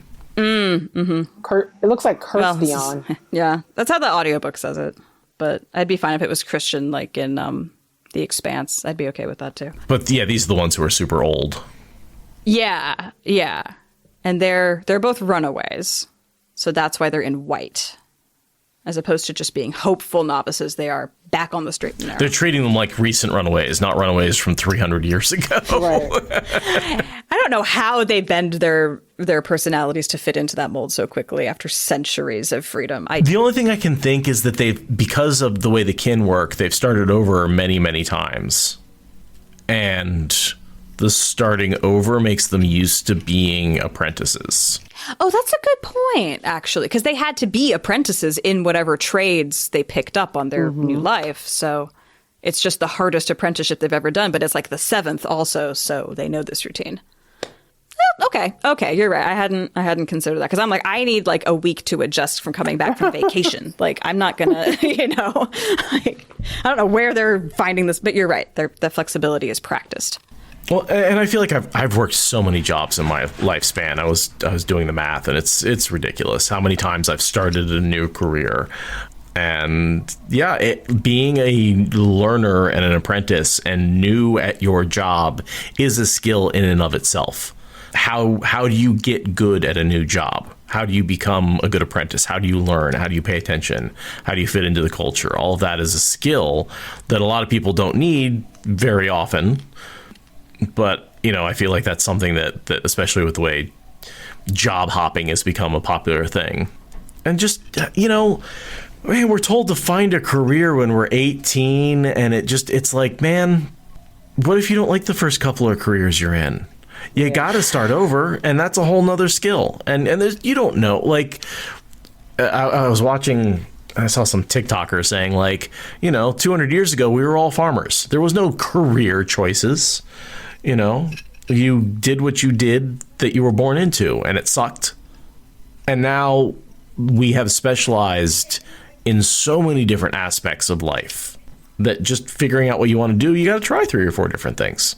I mean, 200 years ago, the Industrial Revolution was in full swing. Yeah, so maybe it was a longer timeline than that, but yeah. But yeah, no, having that much mobility to choose your own destiny is definitely expanding rapidly in the last handful of centuries. And I would even go and say it's the opposite of choice. It's just like you have to specialize to survive. And there's no way an 18-year-old can know what specialization is going to work for them. Yeah. Yeah, you used to not have a choice at all. Not to say that there aren't 18-year-olds who do. Sure, right. Yeah, you can find your passion, and there are people who become doctors, and that's what they wanted to do, and they're good at it and everything like that. But yeah, I do know a couple of people who, like, what they majored in is what they're doing. It's so phenomenal. Right, yeah. But it's a rare thing. You're like, oh my God, you did it. You're actually doing what you majored in? Wow. How'd you do that? How'd you know? Right, what's the secret? Well, and it was funny. I'm finally now doing something, working in a field that I majored in 20 years after I graduated. And I definitely didn't work in my field for those 20 years. Right? Like, it took me 20 years to get back to it. So yeah, you never know what path you're going to take. And the idea that, I guess my point is it should be easier to try multiple career paths, but we penalize people for it so much. Starting over, going on unemployment. I mean, hell, even just within college, changing majors is not really a thing that's invited or encouraged. It's like, well, you pick your major and then you fight upstream to change majors at some point if you want, like, just that microcosm just expands out into the whole. Yeah. Anytime you change your mind about what you're going to do with your life after the age of 18, you pay a penalty. So it's discouraging. So it is discouraging. And then you get stuck. Like, I've been on my job 27 years. And you would have liked to explore other options. I'm doing that now. I decide 27 years later. But you know what? I think I might want to do something different. Yeah. Better late than never, but so I'm a career changer. Good. Yeah, but you can't do that unless you have a certain amount of security or absolutely a lack of responsibilities. Right, either or. Yeah. Yeah. And that's why we get another career jumper, Captain Mellar, who is now captain of nice. Going from mercenary to captain of the Queen's Guards, right? Like, real career jumper there, real go-getter. I think he'll be a real somebody someday. Assuming he doesn't lose his head. Because, Right. Actually, Brigida loses her head. He just gets an arrow through the chest. And then through the head. Yeah. He doesn't lose his head? No, Brigida kills him with the bow. And so he gets an arrow through the chest or through the back, and like it pokes. He's about to kill Elaine. Arrow goes through his back, and it's like poking out, and he does that thing where he looks down on it and turns around and looks at Brigida, and he's like, I killed you, and then she shoots him in the face. So he gets to look and see Brigida killing him, which I think is awesome. That's good. But yeah, here he's just like, oh yeah, we get the reminder that he's never been on the losing side, and victory had often come from his unsung efforts on the field. He's just like a mercenary grifter, basically. God, I've got a new coworker like that. And Sareitha's panties are all wet. Oh yeah. I know, right? She's so into him. Sareitha said, brightening suddenly. Here's Captain Mellar. He was a hero again while you were gone, Elaine. That's exactly how she says it. Exactly, yeah. I always saw it as more of like a smarmy thing, but now I'm hearing that there's more of a swoon. There's a high swoon. Mm-hmm. Yeah. And that's the red herring, right? That, if she likes the dark friend, she must be the dark friend. I bet Jordan's going to trick you with that. And he definitely got Aradia. Mm-hmm. And it's not that. It's just that Captain Mellar is probably just a charming mother. Shut your mouth. Well, and he's not unattractive, I think, is the thing, right? Like, he's got some superhero chin with the cleft and broad shoulders. Because he is a swordsman. I mean, he is physically built as a swordsman. I assume he has to have one of those jaws that give He kind of reminds me of like Homelander. That like blonde, good looking, but also like weirdly psychotic. Yeah. Yeah, no, he's got that supercharged like old caveman imagery, kind of like he's just so strong and primal. Ugh. But he's also got the very like smooth polish, like self-deprecating thing. And I wanted to make a reference out of this one where Brigida says she knew during the Trolloc Wars a mild as milk lad who jumped at loud noises and poisoned an entire city water supply. And I would assume killed most of the city, right? Because people drink the water, right? Like, yeah. I was trying to make that a reference and figure out what city it was, but I cities were wiped out during the Trolloc Wars. We don't know any of their names or anything like that. Yeah. So I always assumed that it was Jordan like riffing off of some actual real world event and just throwing in, some news item kind of thing, and just was like, yeah, that was a thing that happened. I have no idea what he's referencing, but it just feels like one of those historical throwaways, Of course, my mind goes to like the Rajneeshis at the salad bar, but like that's just because I'm in Oregon. Like, it's not helpful. It could just as easily be the like fears that LSD is going to get put in like, the water of San Francisco or something like that. Like, I feel like it's just the poisoning of the water supply. Probably there was a specific reference, but also like you don't need to know it. And it's also a common trope in fantasy, poisoning the water. Poisoning the well is a saying everywhere, right? Like, yeah. And then it happens again is it in this book or the next one when the whole Fail rescue? Oh. And they that's next book. They fork root the water supply. That's true. They do literally poison the entire city's water supply. The cistern. Yeah. Yeah, little foreshadowing there. Hey, have you considered that the water supply for a city is a weak point? Yeah. And then we learn, first we learn that half the palace thinks that Mellar's the father of Elaine's child, and he's behaving like that's giving him prospects. We know the reason he's leering at her is because she's been promised that he can have her once the executes their plan. But she interprets it as him misinterpreting the rumors, basically. It's comedy of errors.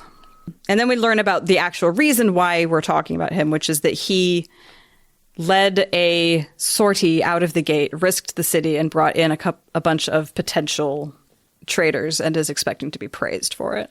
That's the crux of the conversation. And then he gets read for filth. Yeah, because he goes out with like a handful of people, comes back with a different handful of people, like how many loyal guys fell down, like died, and now she's got disloyal ones. And yeah, this is the first time she snaps at him, I think. Because he's taken aback.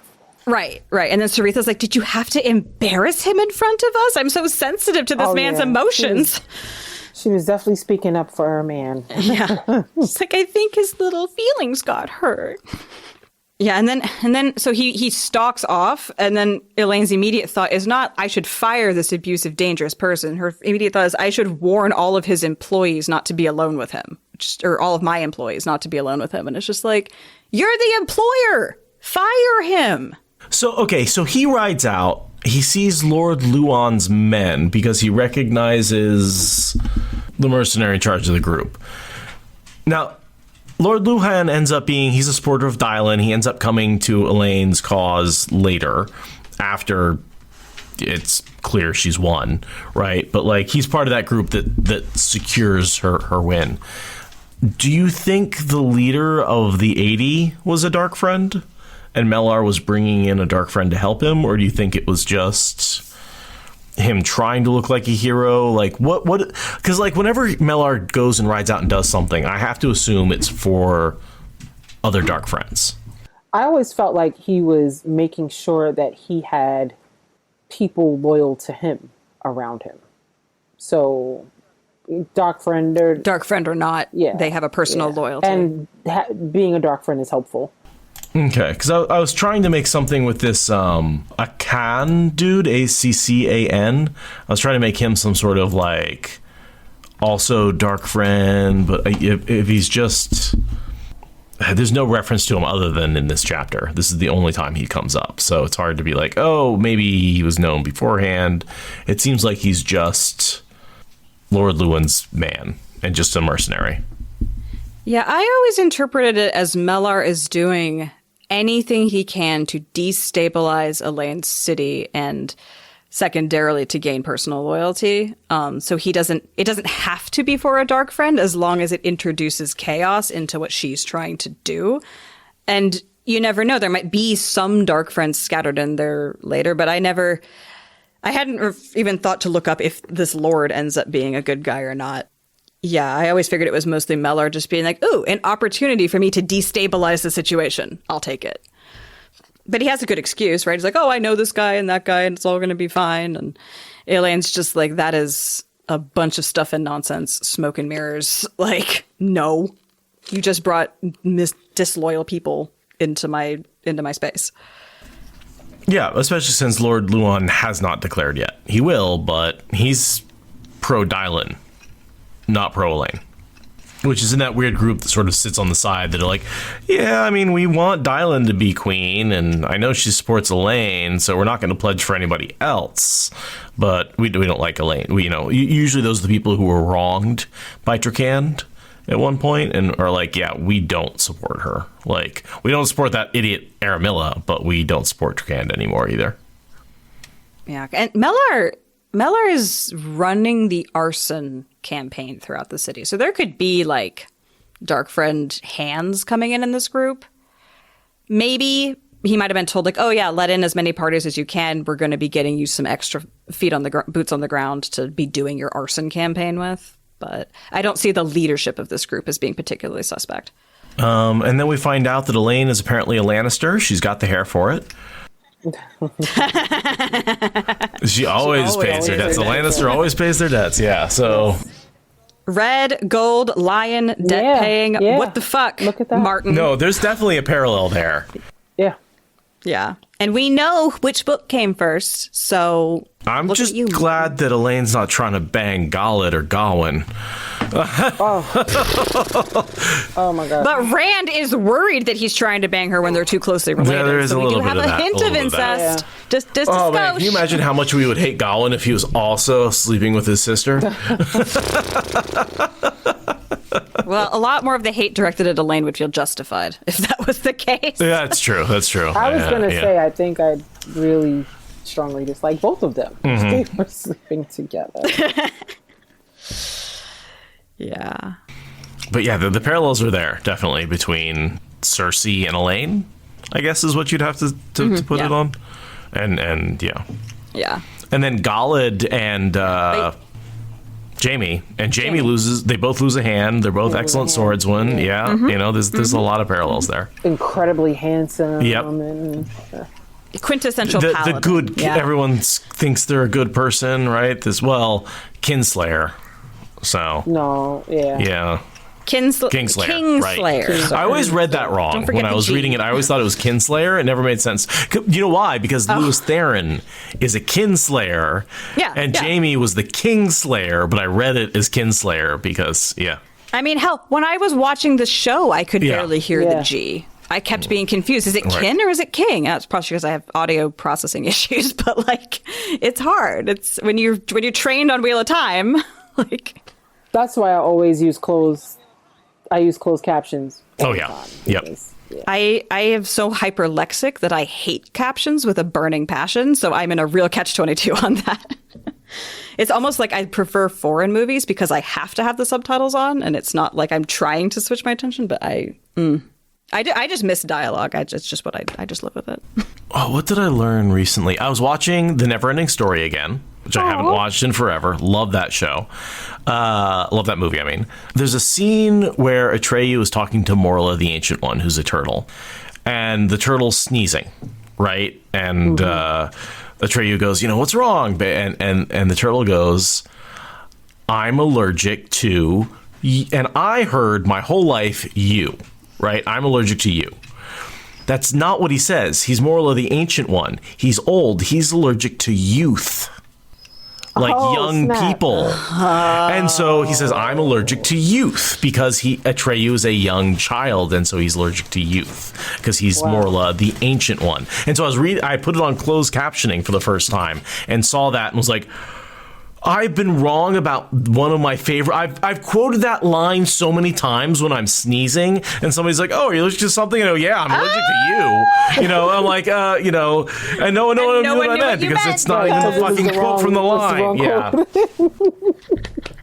that is so funny. That's funny. So, but now that I'm getting old, I get to be, I'm allergic to youth. If I'm around a kid and they start, I can be like, yeah, I'm allergic to youth. Get out of here, kid. So, old man sneezes at cloud. I guess this is the right time for me to learn that because as I get older, now the line becomes more appropriate. But yeah. Yeah. So, pro tip, put on closed captioning because you might be missing the things. It's the same thing with lyrics. You ever try and sing along to a song and you like years later, you're like, wow, I did not. That's what they were saying? Yeah, nope. Right. Well, I spent a lot of my life assuming that nobody could understand song lyrics, and so it was fine that I didn't know what anyone was saying. And it turns out, no. Lots of people can hear the lyrics way better.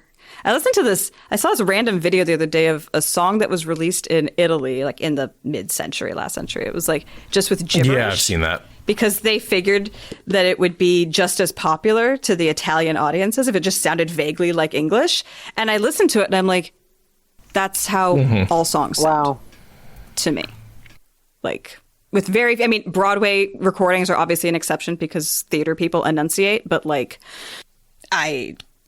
reading lyrics has been one of my favorite hobbies for a long time because then I can hear it. Once I know what they're saying, then I can hear it. I remember back when CDs became a thing and you get the CD with the liner notes in it and the ones that had the lyrics were fantastic because then I could actually understand what they were saying for the first time. And then the internet came along and I could look up lyrics. Prince's albums had lyrics. Oh, they do. I have a vinyl of Are You Experienced? And yeah. Actually, all the vinyls we have, like Dark Side of the Moon. There's lyrics right there. You can just read along. It's, this is why you shouldn't shrink your medias because then you don't have as much room to put supplementary information. And good album art, right? Like up on the walls and stuff like that. Yeah, big album art. Yeah. Albums used to be a production, not just the music, but the art, the release, the packaging, all of that was a thing that got produced and people collected it. And whole albums, not just It's singles. what I miss about physical media. Whole ass albums. I love listening to songs digitally, but I miss the physical media. Yeah. My dad was really into burning and printing his own CDs, basically, when I was a kid. And part of what he did was he had a whole template that he would be able to drop, like, reviews and stuff into and then print it out and put that into the CD case, Jewel. So he was manufacturing not just the disc with the track list, but also like 4 or 5 really nice reviews. So that way he could remember why he had gotten it and burned it and all this stuff. So he didn't have like all the lyrics and album art. It was just black and white. But yeah, it's a production. There was a whole there is more than just the audio file that goes into experiencing this piece of art. We are so far afield. Do we want to do a readout?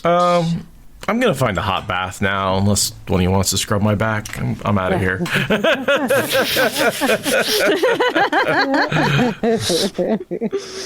That's exactly what she says. Yeah, that's the end of the chapter. Yeah, I think that brings us to the end and the bath to the next one. Yeah, we will be bathing next time. Never think I avoid paying my debts, Sareitha. Elaine felt Avienda grip one of her hands and Brigida the other. She gave each of them a light squeeze. When you were surrounded by enemies, it was good to have a sister and a friend close by. I am going to find a hot bath now, unless one of you wishes to scrub my back." They could recognize a dismissal, and they departed more gracefully than Captain Mellar. Karine and Sareitha already discussing whether or not the Windfinders would actually want lessons today. Marililla trying to look every direction at once in hope of avoiding any Windfinders. What would they talk of later, though? Whether Elaine was having a spat with the father of her child? Whether they had successfully hidden their guilt in killing Adelius? I always pay my debts, Elaine thought, watching them go, and I help my friends pay theirs.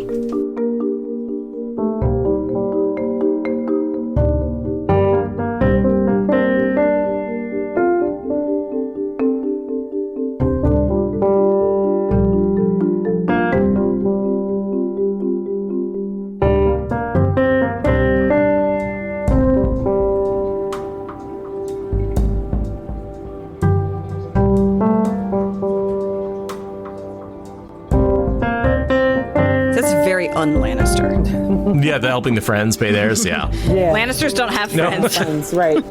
Family first. Yep. Yeah, always. So yeah, that was a chapter that we survived. We're still here. Thank you so much, Charnice, for enlivening it with us. Bringing a little WoT In Color to our WoT In Elaine train land. Thank you for having me. I had a really good time. Thank you so much. Well, thank you for coming on. Yeah, it was wonderful having you.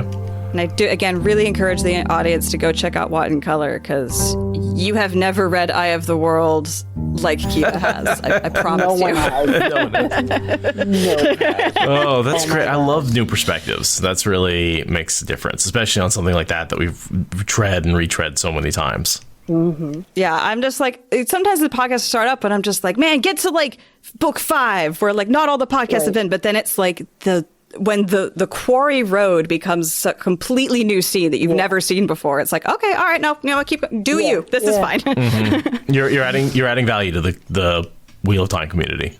I didn't think there was more meaning to squeeze out of the Quarry Road, but here we are. Yeah, she's really good at pulling out all kinds of themes from things that, like you said, like the Quarry Road. Like, she's like, yeah, that reminds me of, and I'm like, huh. And then we have a whole like 15-20 minute conversation about this theme. And you do a good job of keeping her on track and trying to like point out the things that she might want to keep in mind. Yeah. Like, it's a real art being the veteran. I've listened to a few. It doesn't sound easy. Because I don't want to like flat out tell her like, this is important. But hey, Kiva, this is important. So you want to just put a pin in this, you know. So yeah, it's fun. Yeah, and you're not even trying to trick her. Like, no, Gus is constantly trying to trick Allie. Like, you're what do they call it? Gaslighting? Yeah, I gaslighting. Starlight her. I think that, and I'm not saying that it's natural for Gus. I'm just saying I think because I don't normally know how to do that to anybody. I'm just, you know, horrible about. I can't lead anybody astray. Like, I don't know how to do that, you know. So I'm guessing it's because they have experience in improv. That's what I blame them for it. There it is. Yeah, 'cause I'm definitely not saying that Gus is a natural gaslighter. Well, wait, I think I just heard you call him. He's gonna be one by the end of that podcast. He's honing those skills. Yeah, totally. Yeah, and I know there's so many more podcasts out there that I should be shouting out, but there's just too many. There are a lot. It's just too many. I'm trying. There's so many good podcasts out there, and I'm sorry if I haven't listened to any of the podcasts that are out there. There's so many. There's so many, and I didn't realize how much time. And then there's like other topics. Yeah, and then there's like life stuff too, right? Yeah. That we have to live. You gotta like make your own podcast. Right? That career change you're talking about, like that probably doesn't take up any of your time. No, not at all. No, not at all. Totally. Yeah. We totally didn't need to move the time of this recording because I had class. I appreciate the accommodation, though. Oh yeah, of course. Yeah, totally. It's the nature of us being like, we have a regular thing. Come join us. Is like, yeah, we're regular. We can move it. Really, really glad that you were able to come join us. Yeah, I appreciate it. Appreciate being here. And we'll definitely need to have you back on a more exciting chapter. Yeah, let's sure. Let's get out of the succession and I don't want to have anything to do with rescuing Fail. No, okay. So no Perrin, no Elaine. Okay, yeah. I will check in with you about which topics you'll find interesting and figure out where in the spreadsheet to put that. Even if it is a Perrin or Elaine. No, we don't try and force that on anybody. That's just mean. Well, I'm glad that you enjoyed being here. Hopefully someday we can hang out with Kiba, but that'll be a minute. It'll be a while. I mean, we can always come on new reader podcasts. We just can't say anything. I don't know if I can be trusted on a new reader podcast. I've been in live streams with Allie, and like I have pulled myself I've seen you delete a tweet or two. Halfway into a word. Wow. Like in live streams, it's so bad. It's like, oh yeah, it's just like the thing that happens. It is. I genuinely don't know if I can be trusted on a first time reader podcast. The only time I slipped up is we had to record 2 episodes back to back. So this was the only time that she had to read ahead. Mm-hmm. You know what I mean? Because we do 2 chapters an episode. Mm-hmm. So we recorded 1 episode, but she had already read the 2 chapters ahead. So I slipped up and mentioned something from like 2 chapters ahead, but it was okay because she had read the 2 chapters ahead, but we still had to like you're kind of pretending we're pretending. We had to edit it out because it was like, well, we're pretending that we didn't get to that chapter yet, and I was like, oh crap, that didn't happen yet. That happened in the next chapter. so I mean I edited it out, but that's the only time I've slipped up. The number of times I have to ask Aradia, wait, has this happened yet, or are we getting to that later? Like, and I'm not trying. If there was a new reader, I would have trouble all the time with spoiling that kind of stuff, just because I would assume it had already happened. Yeah. Well, how do you ask them? Have you gotten to the big pivotal moment yet? Without telling them that there's a big pivotal moment, right? Well, that's why I have to read with her. Like that's why I've been rereading. You know, so I have to. And I'm pretty good at pretending I don't know. And I've said this on episodes too. Like, all right, I'm going to pretend that I don't know what's going to happen. And here's what I think about this particular situation. You know, I've been pretty good at doing it. That's impressive because I don't know if I can turn off that chunk of my mind. Then she never believes me. She's like, yeah, sure. I'm like, no, I'm not trying to lead you astray. Like, I'm seriously pretending I only know these first 25 chapters that we've read of this entire series. And what I'm about to say is only based on knowledge gained from the first 25 chapters of this book. That's impressive. I don't know if I can do that. I think it'll get harder. I think it's easy now because we're in the very, very beginning. So so nothing has happened yet. You know what I mean? Like it's so early that I can just forget everything and say we only know this, we only know that, and we only, you know. Right. So right. When you're halfway through though, it's going to be a totally different. I feel like that's when you're going to have to gaslight her because you're going to say something that's like a spoiler, and then you have to be like, nah, I was just messing with you. You know, that's when you're really going to have to gaslight. Yeah. I feel like that is the origin of gaslighting, actually. Might be. Because I don't remember for sure, but it might be. Oh, crap. Wait a minute. I didn't mean to say that. I mean, I'm almost feeling awkward with like the way we've been doing these chapters because we're splitting out this Winter's Heart chapter. And I'm like, any new time readers that come along are going to be like, what the fuck is with this chapter in Winter's Heart? Why is it getting spread out across the whole next book? What's going on? Why is that chapter important? And like, the posts that I put out on like Twitter and stuff, like I always put the WoT spoilers tag on them so people will theoretically have it muted, but of like the nature of the chapter titles is a spoiler. It's difficult to promote yourself on social media and not put spoilers out there, especially because I don't think any other podcast has caught up to where we are. None of the other ones that are going through. Allie and Gus are about to, but I know they haven't yet. They are at the they're at the beginning of Winter's Heart right now. They're like Winter's Heart chapter 8. Like they're about to lap us. And I keep... Where are Dani and Brett? I don't know. They go at a different pace. But it's so funny because Allie is at the beginning of the Fael Shido plot. And I keep telling her like... And it keeps reminding me of the part where we're at later in that plot. And I keep wanting to commiserate with her about how it just doesn't fucking stop. And then it's like, no, that's a spoiler. I can't tell her that it keeps... But I've told her, like, I'm in it. It's in the next book. It takes so long. Because, like, she's basically already predicted it's going to take forever. And so it's not really a spoiler. But it's also like, Allie, you need to pass me so that way I can bitch with you about the things in this plot. Like... Dani and Brett have passed us. They are in Crossroads of Twilight chapter 30. We aren't in front anymore. We need to congratulate them on being the front runner. We've been the front runner for 6 years. Oh, they need a freaking bottle of champagne and a cupcake or something. That's epic.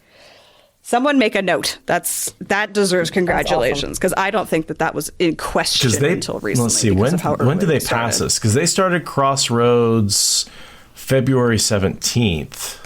Huh. So they've only been past us for like a couple of months. 3? Do you think you're going to watch the show with Kiba? I told Kiba she's not allowed to watch the show. Because... Okay. At least until she's not going to watch the show for a while because...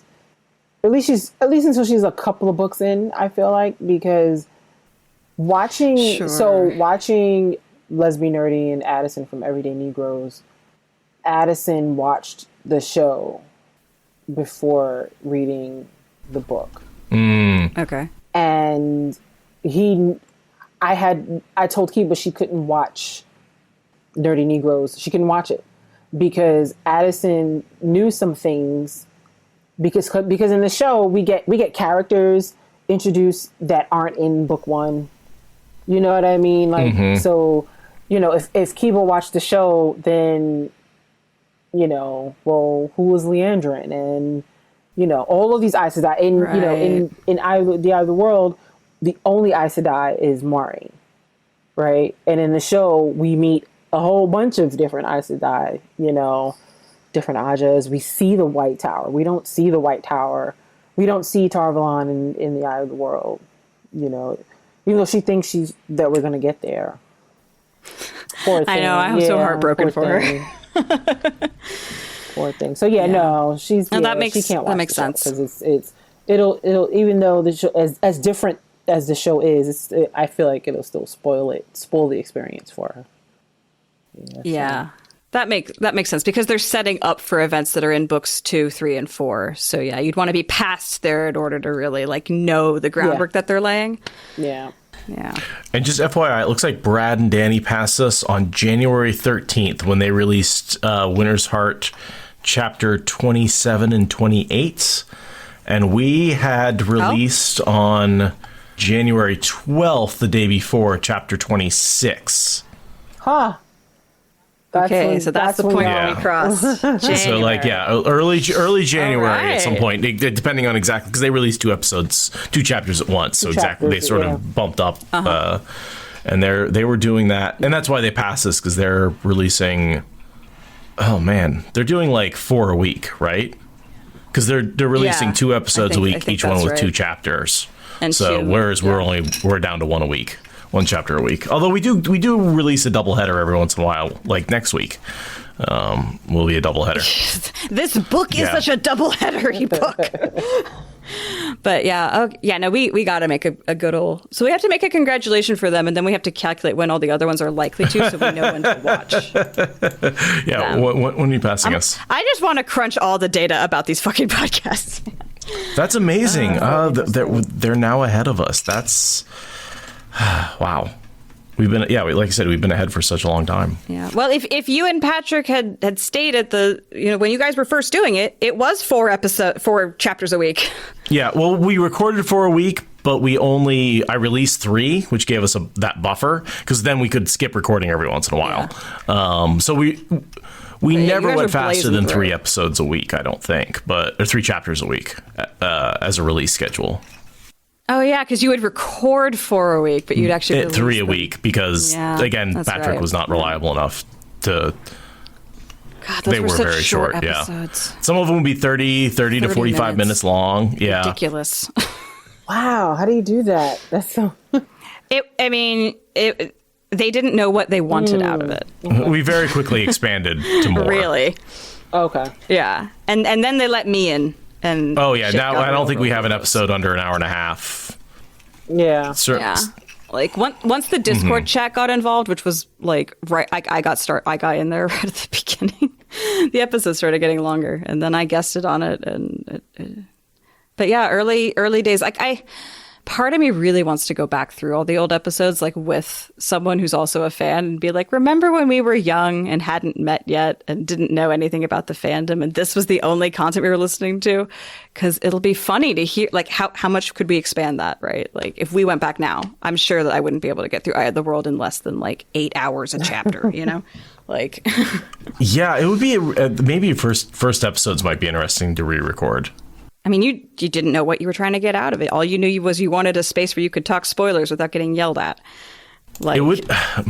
all the form... Spitballing, redoing all the episodes that me and Patrick did with Aradia wouldn't be a terrible way to keep going. You know, the first time I suggested that, you basically, like, turned inside out with cringe. Well, no, because I thought you were talking about going back and listening to the episodes and talking about the episodes. I mean, I was spitballing a wide variety. I think what I was of cringing factors. is listening to myself talk, because I don't want to go back and listen to those episodes and talk about the episode.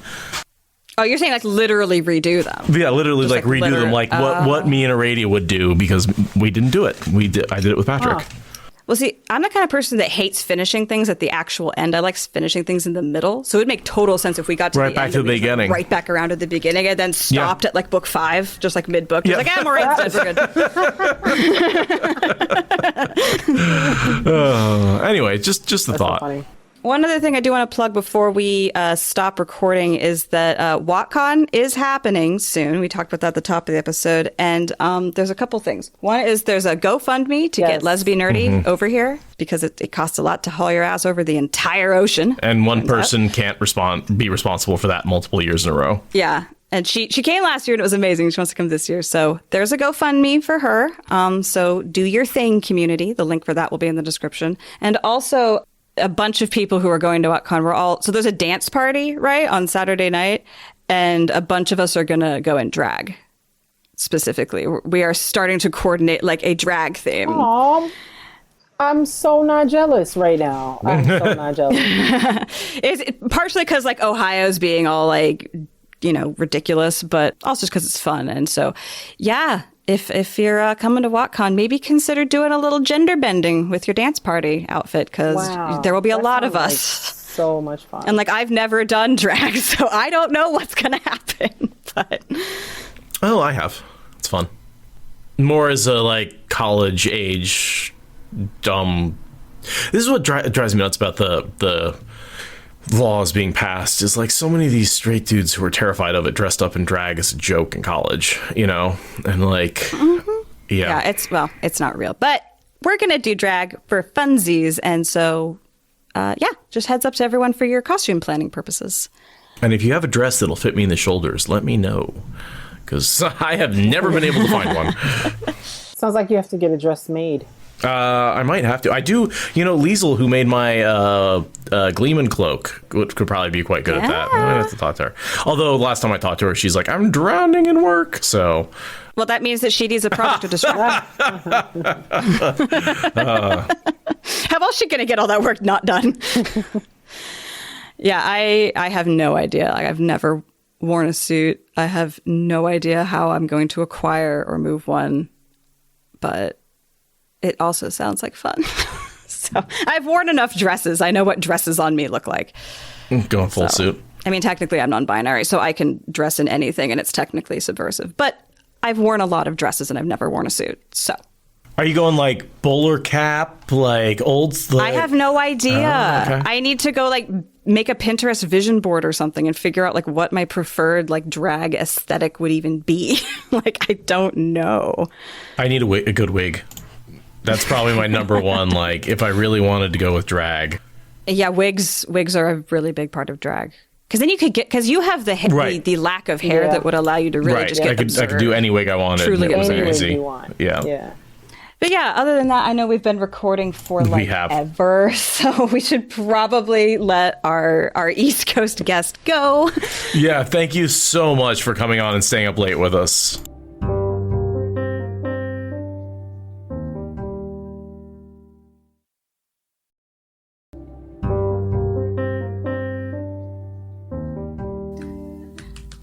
Sharnice, are you in the server? Probably. I'm in 550,000. Yeah, okay. Mood. WoT servers. I'd be very surprised if I'm not. Let me see. If not, send me an invite. Can you hear a cello playing in my background? I cannot. Okay, good. No, but I wish I could. No, it's my daughter's cellos. playing, so I can hear cool. her. I don't know if you all can hear. I played in middle school and failed badly at it, but I love cellos anyway. Yeah, she played from 4th grade. Yeah, that was the year that they made us pick. It was violin, viola, or cello, and you had to be with it for at least 2 years. They took one look at my rhythm and said, go swim. I think I was in choir as a kid, but I barely remember it, and I'm sure that wasn't for very long. So I did piano from age 4 to 12, and in middle school I did violin. Does it help you like appreciate the music in the Wheel of Time, like Tom Maryland's like playing, or is it just so ridiculous? Oh, I love, yeah, it does. Okay. It does. And then listening to my daughter play the cello, it just evokes so much nostalgia for me. I wish I would have not stopped playing both the piano and the violin. Yeah. I was actually pretty good, and I think about it, if I stopped at age 12, imagine if I had never stopped, and I was already really good at age 12. Yeah, that's a rough age to stop at and then look back and be like, no. There's a lot going on at age 12. Well, I wanted to go outside and play. Yeah. I didn't want to take lessons. That literally, I was like, Mommy, I don't want to play the piano anymore. But literally because during my lessons, I can hear my friends outside playing. And that was, my age 12 was a very long time ago. So that was when we actually went outside to play. I found that cello was really hard on my back for some reason. It just like, my back still hurts from like sitting up too straight. Like I think I sat up too straight. I think I did the like hyperextension and then like, screwed myself up that way. But there's just something about having that when it rests on your sternum and you get like a nice open string and it's just like, your whole body, right? Because the cello body is about the same size as your torso. So there's just this like resonance. It's so full bodied. I guess with the violin, it's more just like in your head, not in your chest. But singing, that's a whole body thing. And you don't need an instrument for it. That is from your diaphragm. You are the instrument. I picked drama over choir in high school, and I like kind of have always regretted it because I wanted both, but they were at the same time in the day. So I had to pick one or the other. And like in hindsight, I have ceased wanting to be an actress for my professional career, but I still like singing. I did drama in high school. I thoroughly enjoyed it.